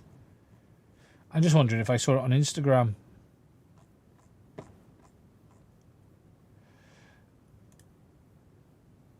Weird. Might have seen it on Instagram and I don't know. Okay, so, but while I'm on ESC, something that is worth me mentioning is this. Now, this is a bit frustrating for me because I've also come across this. Save, put this up. So, and I'm a bit frustrated with this. No, not that. This. Some people have put out warnings on some of the SkyStar ESCs because they're turning up with the wrong firmware on them. So some people are buying what they believe to be an AM32 ESC and it's coming with BL Heli 32 installed. Does seem like a genuine copy, none of the dodgy ones, but it's coming with BL Heli 32. And then sometimes people are buying what they believe to be BL Heli 32 ESCs and they're coming with AM32. Now, I have actually experienced this from some of the ones they sent me myself, but they were test units. But the AM32 one they sent me is flashed with BL32 32.10. And the KM series, which says BL Heli, is coming flashed with AM32. Now, it is somewhat understandable that they're going to have to flash some of the AM32, what would have been BL Heli 32 with AM32, but it's just not very clear at the moment. What is weird is it's a bit of a mess. The ESC world really does seem to be a bit of a mess at the moment. Their hardware is fantastic. I really like the SkyStars hardware. I really, really do. It is fantastic. It's just a little bit frustrating when you see stuff like this. My plan is to reflash this ESC with AM32 because that's what I wanted to do. I want to see what it's like.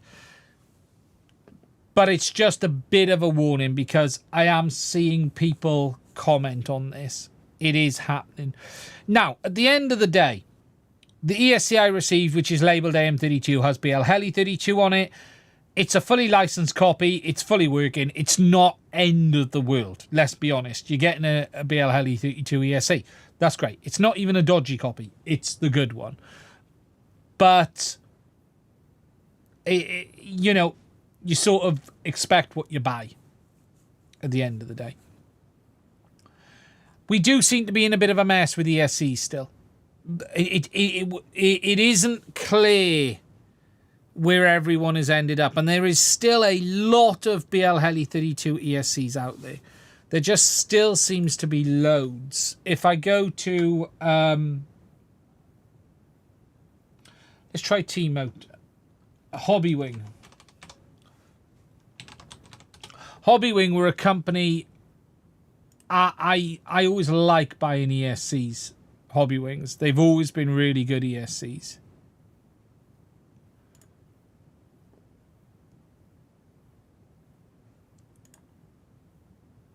If Hobbywing,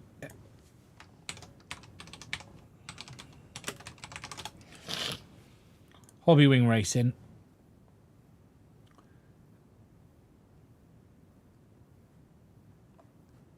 So what have we got on their new one? So if we look at their new one, what are they saying it's running?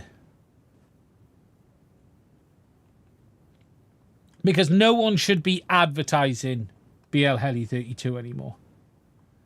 No one should be advertising BL Heli 32. It doesn't exist anymore. So what is this running? Let's have a look.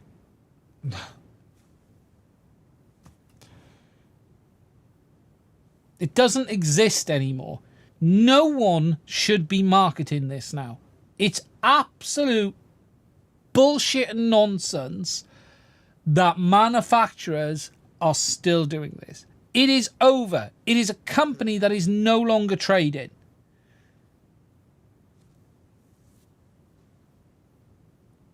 It's just madness. Madness, madness, madness.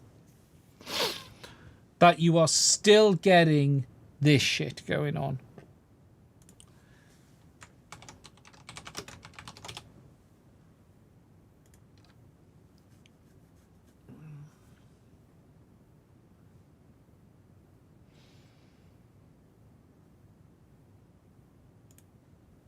Should we have a look at T-Motor?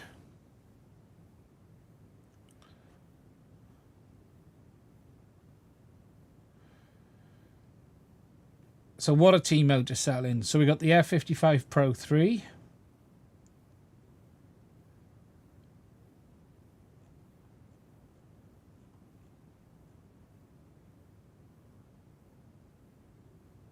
BL Heli 32.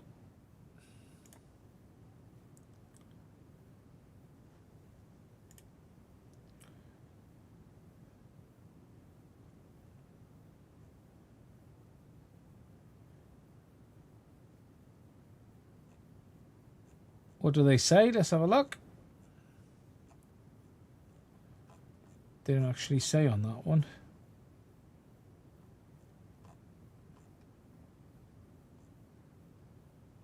Don't actually say what that is based on.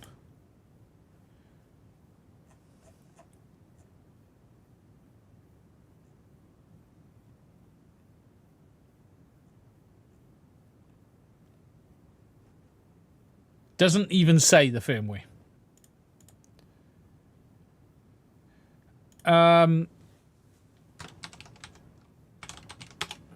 It's really ridiculous that this is the state. So we've got a diatone, BL Heli 32. Are these even in stock? You can order. It's just BL Heli S, BL Heli S. Diatone do not seem to have moved on to AM32 at all. Interestingly, a bunch of the manufacturers don't seem to have moved on to AM32, and I don't fully understand why.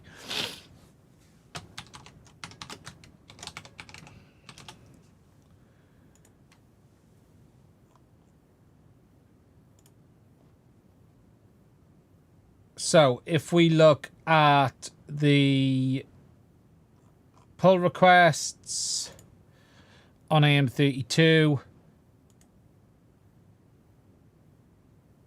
you've got, oh, was it this? No, it wasn't that ESC. So there's something new here called EXUAV.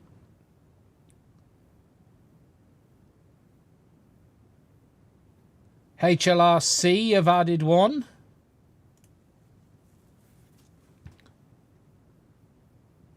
Okay, so you're getting HLRC.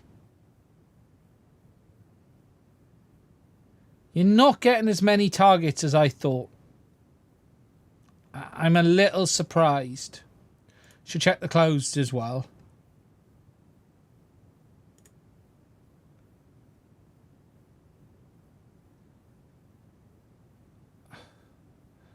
There's a 60 amp 4-in-1 here.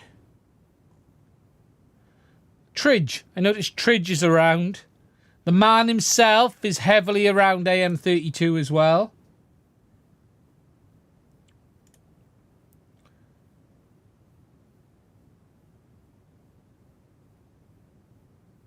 Just not as many targets as I would like.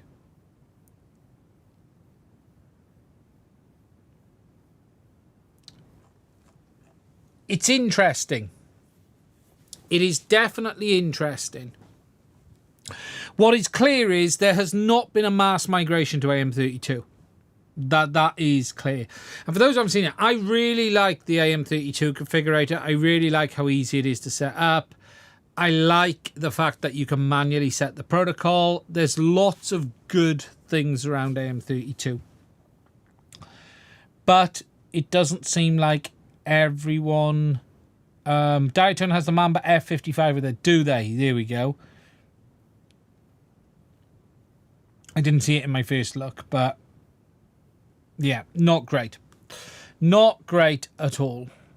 Okay, so it's time for questions. If anyone has any questions, now the time is to ask them. Super chats are welcome, but they're not required for me to answer questions. If the question is, when will DJI release 04? I don't know, probably next year. If the question is, where can you order your t-shirt with my extensive drawing on,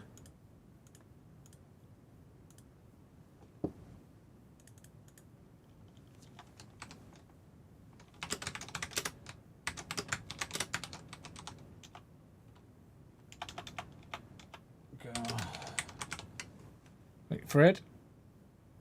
Let me just get this right. Where you can get your extensive t-shirt from. I may release this in the future. Did I say anything about diatone?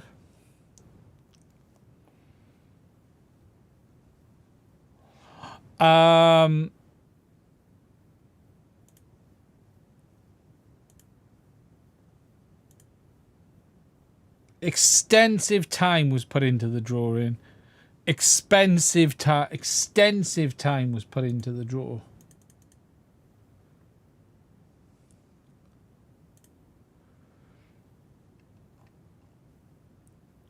A red one would be nice. There's the red one. I'd actually prefer to wireframe it.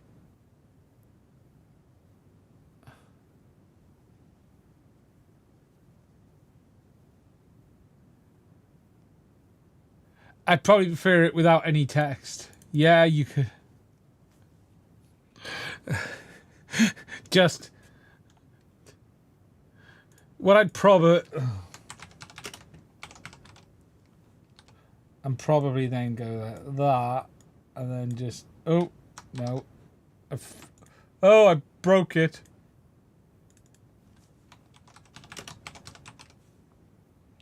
Let's make it smaller. No, I don't. I want to move that right, and I want to put that there. Something like that.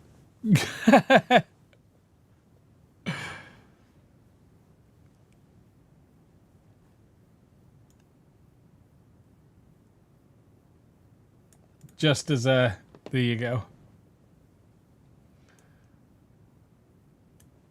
There you go.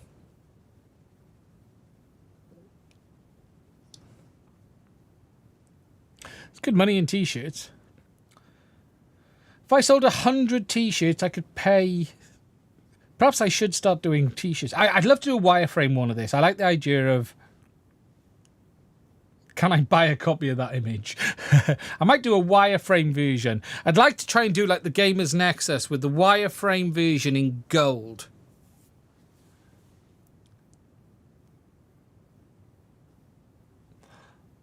I'll make the light version, yeah. So the light version would be that. Or the light version would be just that.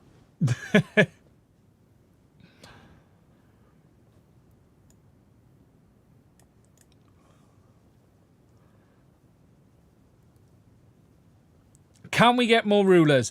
I am working on something on rulers, and I want to be able to do them myself. So, the last batch of rulers was done in PCB. That would be embroidering the line art. That would be super well. Yeah, you got to find someone to do it. There's actually good profit in t-shirts. You get like a $5 each. You charge 20.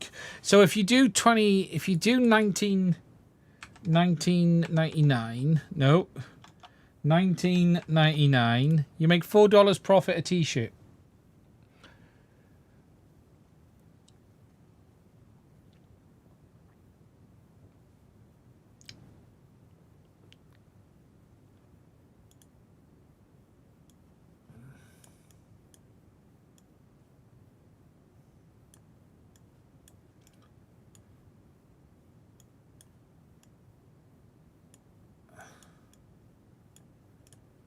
Wireframe it. Don't forget the shipping. Yeah, well, this is directly from them, so I think the user pays the shipping. That's how it works. So I don't ship them. You order direct from the site, and I take a cut.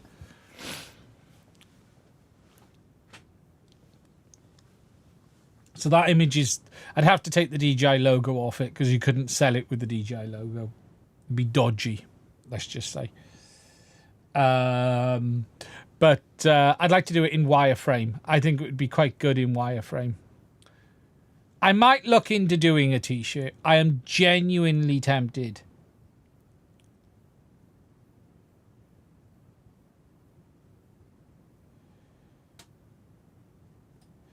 I am genuinely tempted to do a t-shirt. Put TBS on it.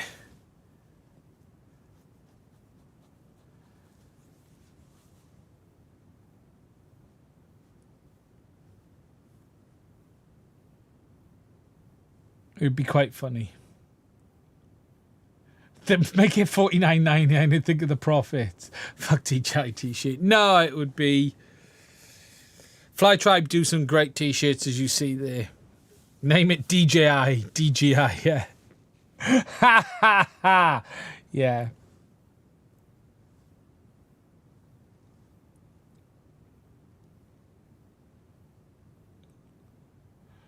Any ideas of the price of the new TBS wing? No idea.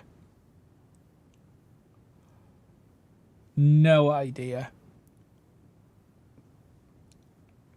I don't know what they're going to charge for it.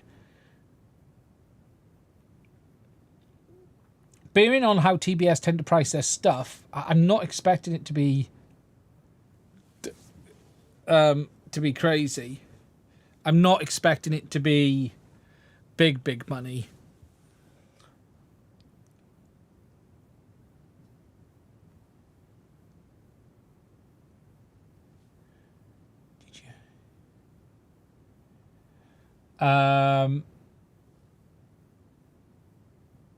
Do socks, I'd buy 10 pairs. I don't know if you could do socks. I am tempted. I should put a little bit of effort in to a t-shirt.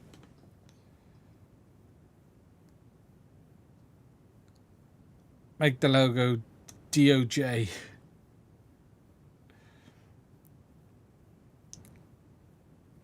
I'm serious on the socks.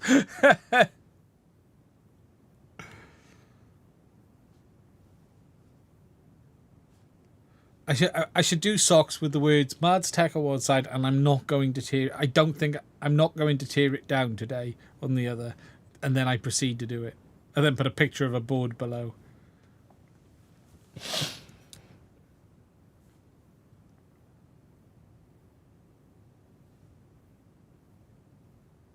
I don't know where people like these guys get these made. These are cool. I don't know where they get these. Please start doing coffee mugs. Put a picture of Joshua Bartwell on there with his face marked out like the Ghostbuster logo. Add your Goggles 3 sketch. Oh yeah, I should do the 03A unit sketch on the front and the Goggles 3 on the back or something like that. Yeah, that's a point. I need to find that. Yeah, one on the front and one on the back. Jesus, there is no t-shirt big enough explaining DJI's compatibility. Fucking hell, can you imagine how big it would be? That would even be too big for me.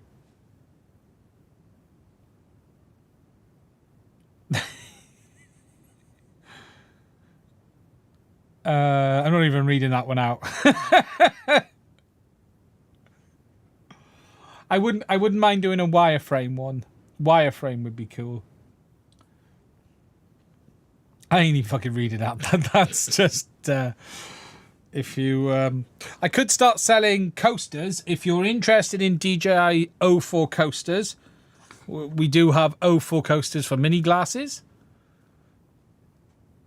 and big glasses, pint glass coaster and mini 4 coaster. So if you're after a coaster, that I could do DJI 04E unit coasters. I just need to tweak the burning on that.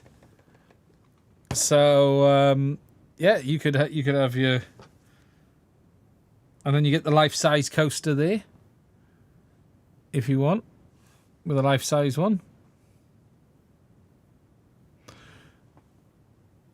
That's a shot glass coaster because it's up off the deck, and then that's the. Tell you something I did do. Have I got it here? It didn't quite come out properly, but let me show you this. I did do this. Let me show you this. I needed to do it bigger. But I was messing around on my ear tags with a laser engraver, and I laser engraved the Android logo over the top of the Apple logo. Let's come in closer to see if you can see it. But I thought I'd done it bigger and I hadn't, so I need to redo it again. But I laser engraved the Android over the top.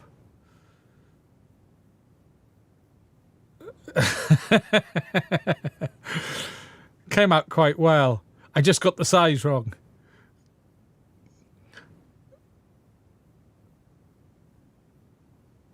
But I was actually impressed how well that came out.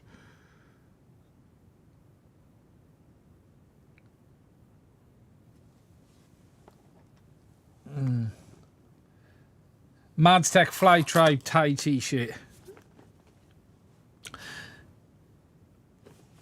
So I was just messing with the laser engraver and I was like, oh, I wonder what'll happen if I do this. Because I am a menace. And I couldn't resist. Okay, any questions? Put them in the chat. We will try and answer them if there is anything. I am still using Luben, which is adequate, is the term I'll use. I'm still using Luben on the Snapmaker. It's good enough. Cut that really well, to be fair. I was shocked.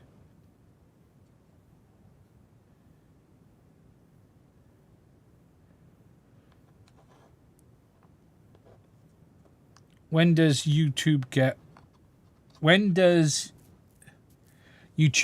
respected?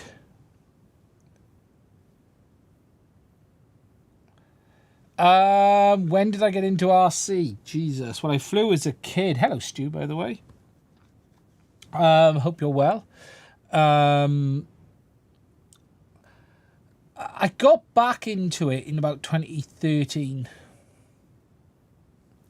Some of the oldest videos on the channel are like 2014, but I got back into it in like 2013. What really interested me was multi-rotor. When I had it in my head being able to, the DJI F450 was really what got me back. And I got into FPV really quite soon after that. You know, I built some really early 5-inch quads. The flame wheel was what got me sort of back in, because I was really interested in being able to fly and hover and take photography. You know, strapping a camera to it and being able to fly it out. We take for granted what we've got now. You know, when I built the first F450, I built it from a kit, and then I've still got the NASA, and sort of strapped a camera to the bottom of it, and it was being able to go out and see that and then come back and then watch it back, and that was on analog, obviously, and then it progressed from there. And then I need to dig out my very old photos, but I built like a big old TBS. I've got a monster of a TBS Discovery I built, which I've still got here. If money was not a factor, what's the one best goggle you would get that is most future-proof with good compatibility between HDZero and Walk Snail? They both have HDMI in, HDMI out. I'd actually... Look, the HDZero goggle is very good. Development does seem to have stalled a little bit on the HDZero goggles, just looking from the outside. What there is a really great feature on the Caddx is you've got pass-through, HDMI in and out at the same time. I love that. I've used that a few times. Probably the Goggles X. Between the two, yeah, I'd choose the one that best suits your needs.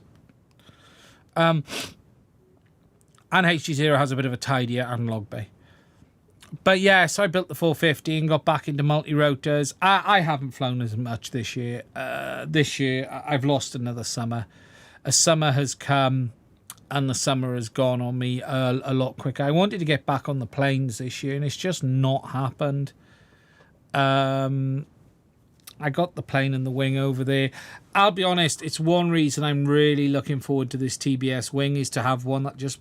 I'll probably buy the bind and fly if they do it, just to try it, so I don't have to set one up. I'm not in the mood for messing with INAV, if I'm honest. I'm just not in the time for messing with INAV too much. I could do with finding a decent tune for the T1 Ranger for INAV, actually. If anyone's got a good tune for the T1 Ranger out the door for INAV, that would be handy. That just makes it fly. I finished it and I went to tune it and I forgot to save at the end of the tune. You know, when you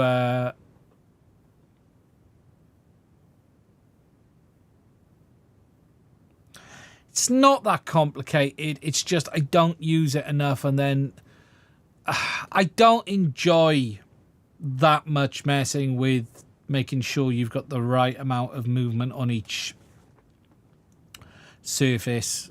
I don't really enjoy plane and wing setup, if I'm honest. You know, making sure, you know, if you think about when you're setting up a plane and wing for the first time, so you get the flight controller all up and running, make sure the surfaces all go the correct ways.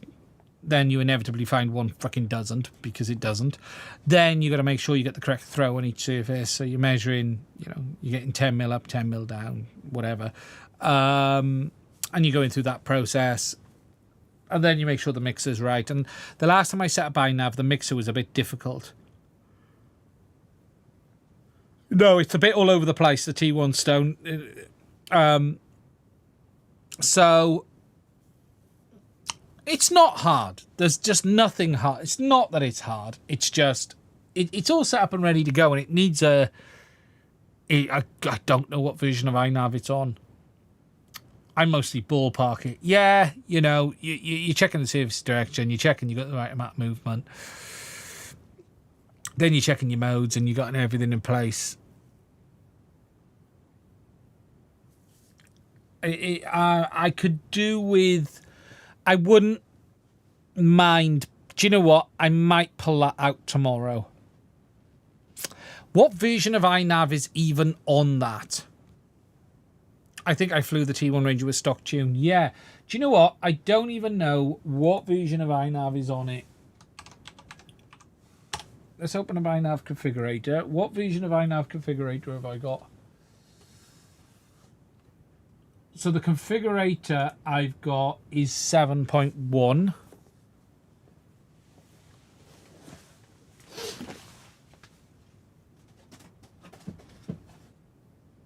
My tail has fallen off because the screw is pulled out. I've got to refix the tail because the tail has fallen off. It's over there. But this is fitted with DJI.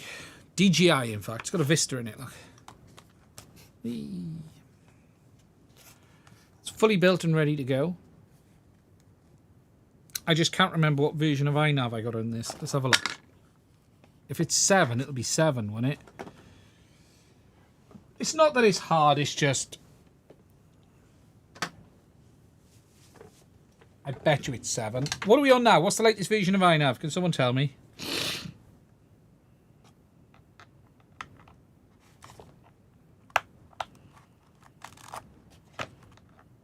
I'll show you something. Is it 7? Let's have a look.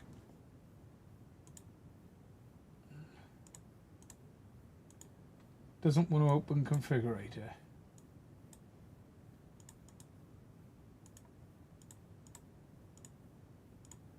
Yes, version 7. No. Is it? No, I reckon it's 6. What's the CLI command to check the version? Does anyone know?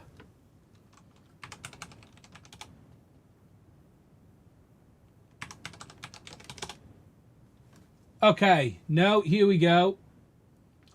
It's version. I am running. Yeah, I always use painlesses. Genuinely, I use painlesses. I typed version and it told me, yeah. 5.1. And what are we on today?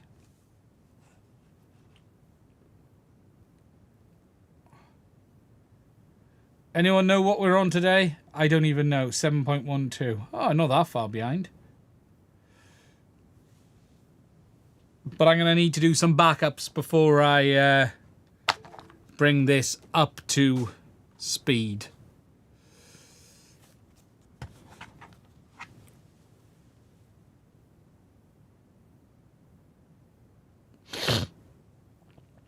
7.1 should basically just work as long as all the surfaces move in the correct directions. Set U7, it's amazing. So I need to go up to 7, do I? I'm going to have to do a CLI dump and then upgrade. That's probably... No backups. You can't use diff at all from 5 to 7. Brilliant. So I now need to make sure I remember what all of the settings were then. Is what I need to do. So then I need to go in and screenshot everything before I change, because I don't fancy... I can't remember what the quirks were. I do have a VTOL kit for this. I've just not had the chance to do it. Yeah, I did auto-tune this last time, and I forgot to save it at the end. I get really annoyed, and you have this with Ardra as well. The fuss you have to go through to save the auto-tune really bugs me. I don't get why you can't just land, because I'm usually trying to get it back to me in the best possible way, and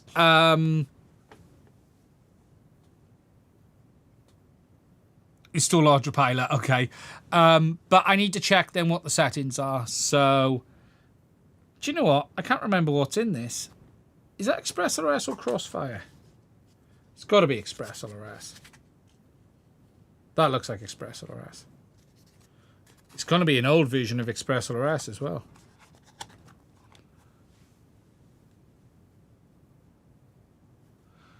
So, what was someone saying about the auto-tune? You just do auto-tune in angle mode, and then basically you're golden.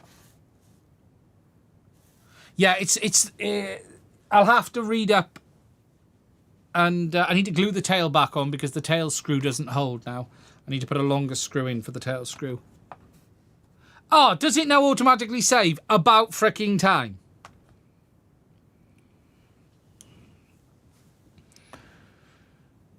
The one thing you love about wings is when you're flying, basically the FPV feed you have is this. That's your live view feed in FPV. If you ever want to know what flying a fixed wing is like, just do that, and that tells you what your feed is like. That's FPV on a wing.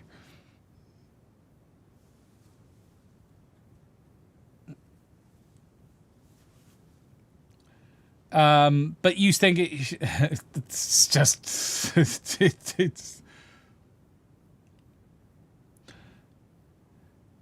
for that plane. I really recommend you set the angle trim to 3 degrees. What's the angle trim? You're asking me something now that I don't know.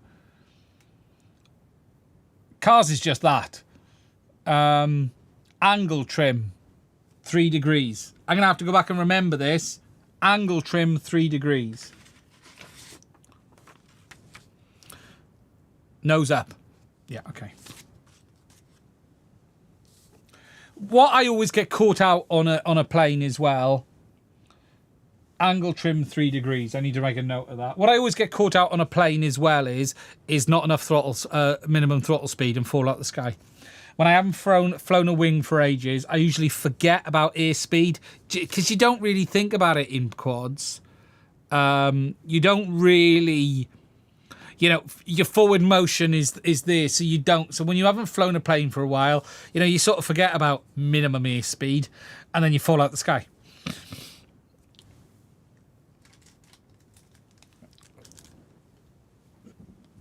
You know, you've actually got to pay attention to how fast you're going on a plane.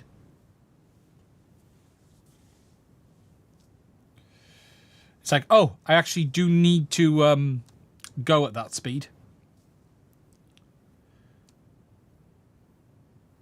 The Ranger is more stable than flying a wing, yeah. You just got to make sure you're going forward fast enough. You think, oh, I'll save a bit of battery, I'll back off the throttle, and then you stall. And then you turn it into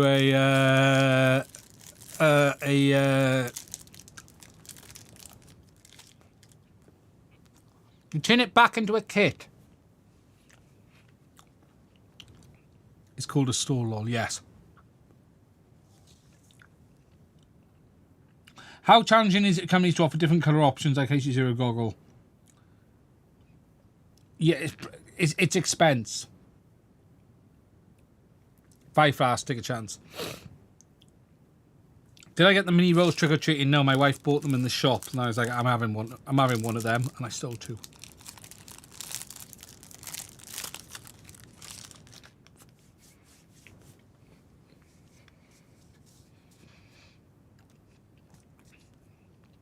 They are delicious. So I need to update that to INAV 7. What else is the benefits in INAV 7 then? What's new?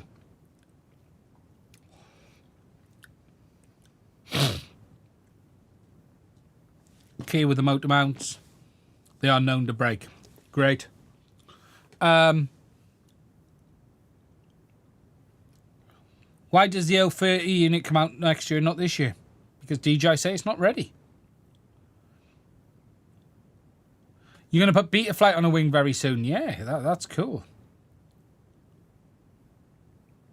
I want chocolate. I think position hold without magnometers is possible now. I remember the first time I set this up and I tried the auto flight and it was flying the opposite way around. I had the GPS in the wrong way around, which is always fun. So what I'm going to have to do is I'm going to have to plug it into INAV, check. I need to get the INAV 5 configurator. I'm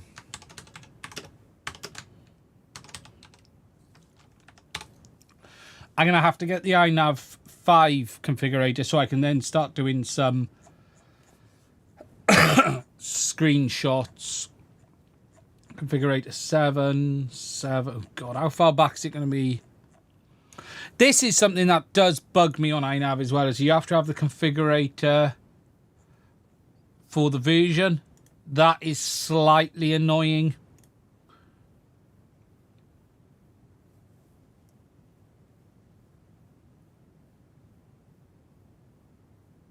Yeah, I turned the mag off in the end.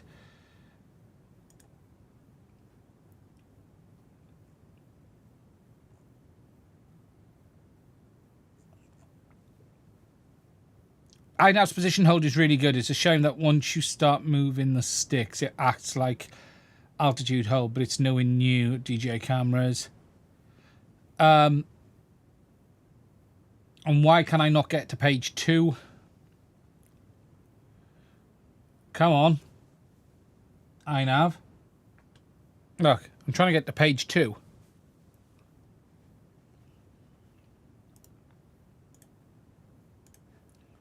Thank you. Where is INAV configurator 6? RC3, RC2. Oh, come on. Hey, configurator 5.1. Right, so assets. There we go. So we'll get the configurator. Let's have a look at what I did set.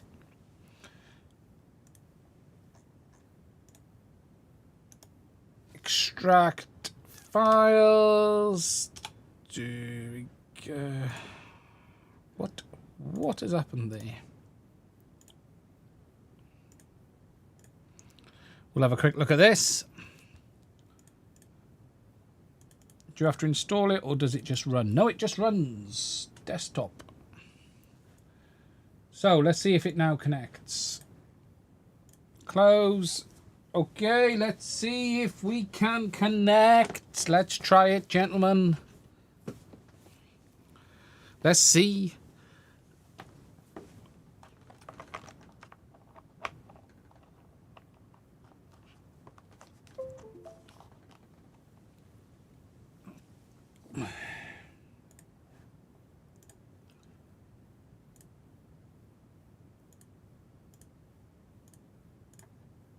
Well, hey, we're in. INAV 5. So what I need to remember is what the settings were for this. So I'll have to pull a diff down just so I've got it for INAV 5. But there were some things I had to configure on this. So the mixer was one of them. S3, S4, S5 for the flight controller. So I had to do that.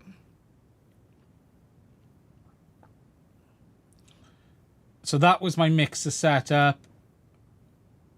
I need to check what the outputs were. And I can't really remember what else I did. But what I'm going to have to do is make sure I take a copy of the mixer so I can reset it. And make sure I've got a copy of this. And then outputs, make sure that matches. Where's the trim settings I put in? Did I trim these or not? Where would the trim settings be? I'm trying to remember. I haven't used INAV for so long. It's in PID, is it? Is it in PID? In that version it is mechanics. No.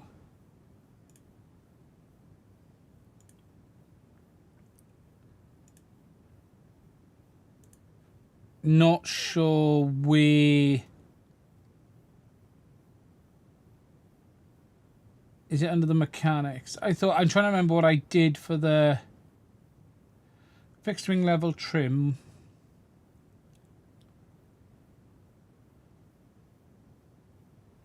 Level trim 3 degrees. So you're saying set that to 3 degrees for... Yeah.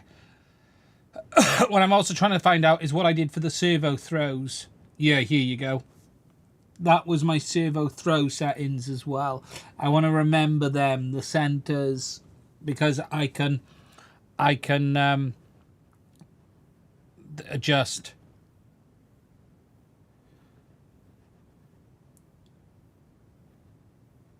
I want to just take some screenshots of everything before I upgrade, because that way I'll get the mixer right again.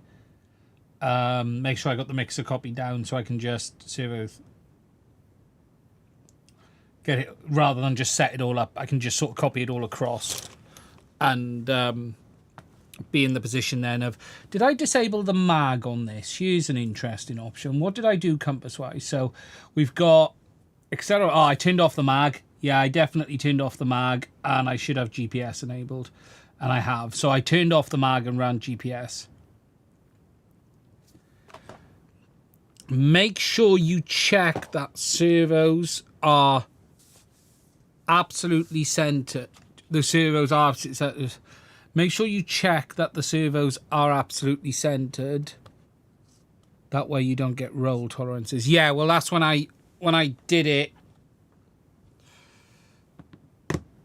When you mean the servos are centered, do you mean the surfaces are centered? The surfaces are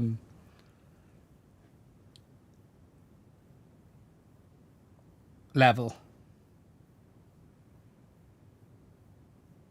The ailerons, yes. So you meaning, yeah. Or were you meaning make sure you actually have the servos centered at the level, at the center point of the ailerons, because that's even harder to do.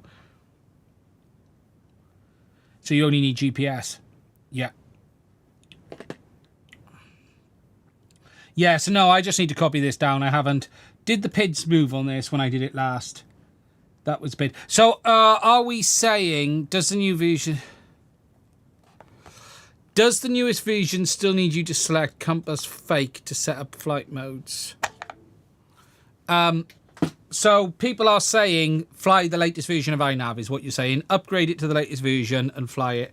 And you're saying the default PIDs should be good enough out the door, but auto-tune...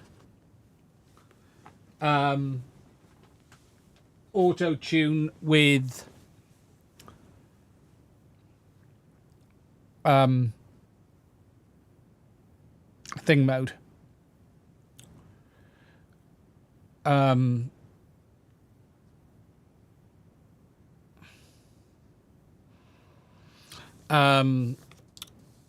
Only use GPS, yeah, and auto tune with angle mode. Also, set airspeed sensor to digital.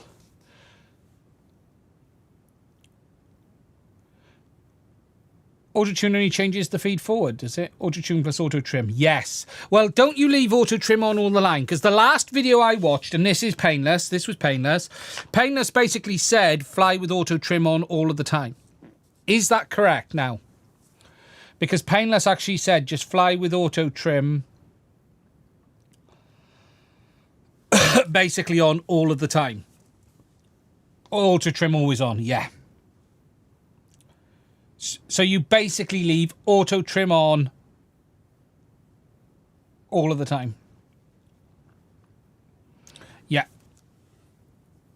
So it basically will always level the aircraft. That's cool. I clearly need to upgrade it. INAV 5, it's been a while. I tell you what I always struggle. I haven't flown fixed wing for quite a long time, so I tell you what I always struggle with is landing. I always struggle to come in low enough and fast enough and not dumping it in the wrong place.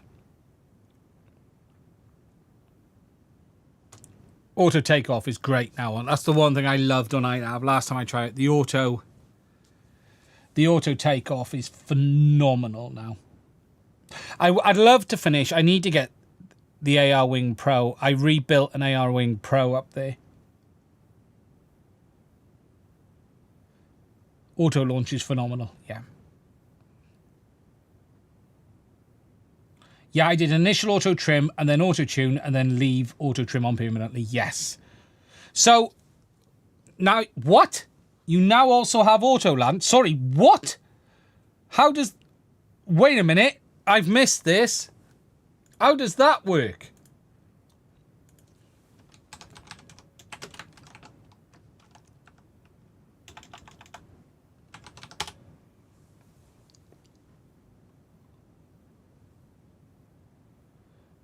Auto land?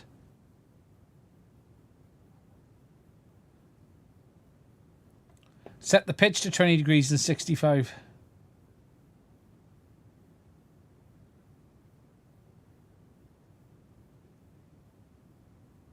Yeah, use LiDAR and bakeaway. Bam.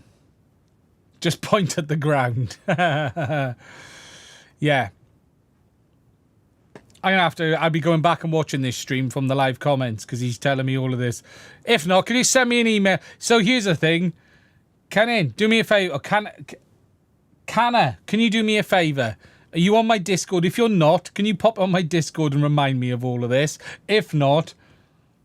Autoland very much benefits from the use of LiDAR. If not,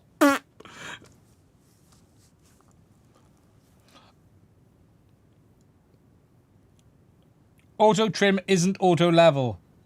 Well, how would auto trim be maintaining altitude?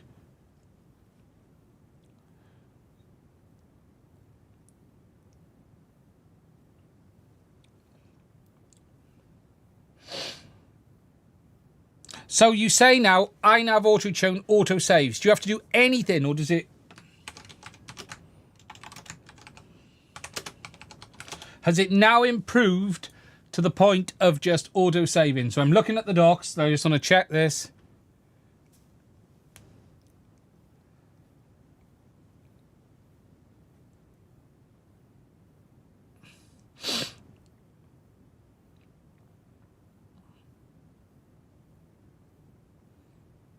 Once you have tuned your reasonably proficient with auto-tune, you should complete the tune by switching out of auto-tune to angle or manual and landing the airplane.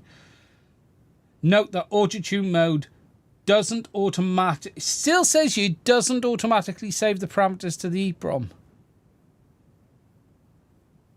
You need to disarm and issue the stick command to save the configuration. See, that's what I forgot to do last time.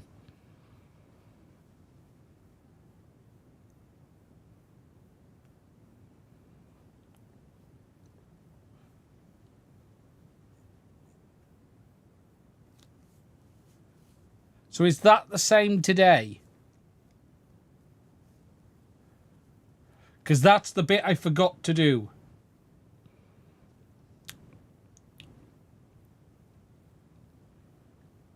Auto-tune mode doesn't automatically save the parameters reprong. You need to disarm and issue the stick command to save. See that? Just land and say, land, say.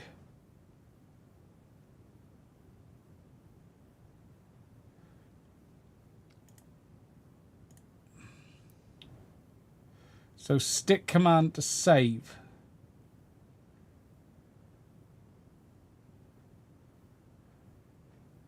Which is that one there, isn't it?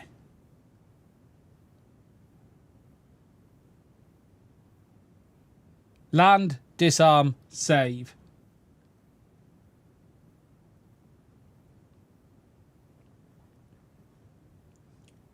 See, that's the bit I forgot to do last time. You land, disarm, and then save. Here's a question. Does it log the values it's saved anyway? Because that would be bloody handy as well.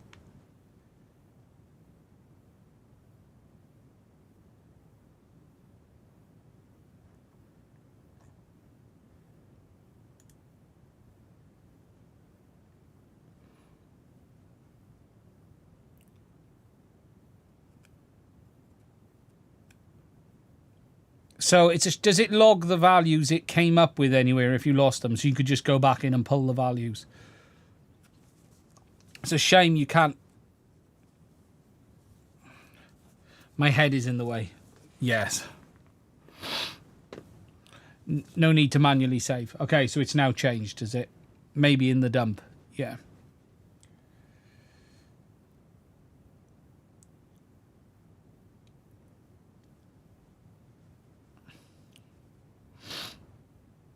Yeah, no, what I was just thinking is this, is if you don't save, like I didn't save on that last time, and I was trying to find out if there was a way to go back in and just look at what were the values it came up and settled with, was what I was thinking about. I might do that tomorrow. Right, I am going to end tonight's stream there. Thank you all for spending some time with me. I hope you were all enjoyed. I hope you all enjoyed it. We should be back same time, same place next week. The DJI news is going to quieten down now until the goggles come out, and I will be ordering them, and then I'll tell you if they're good or bad. Expect. Yeah. 04 next year. 04 T coasters available soon on the Mads Tech store.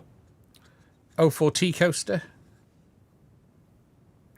Look after yourself. Stay safe. Same time, same place next week. Later.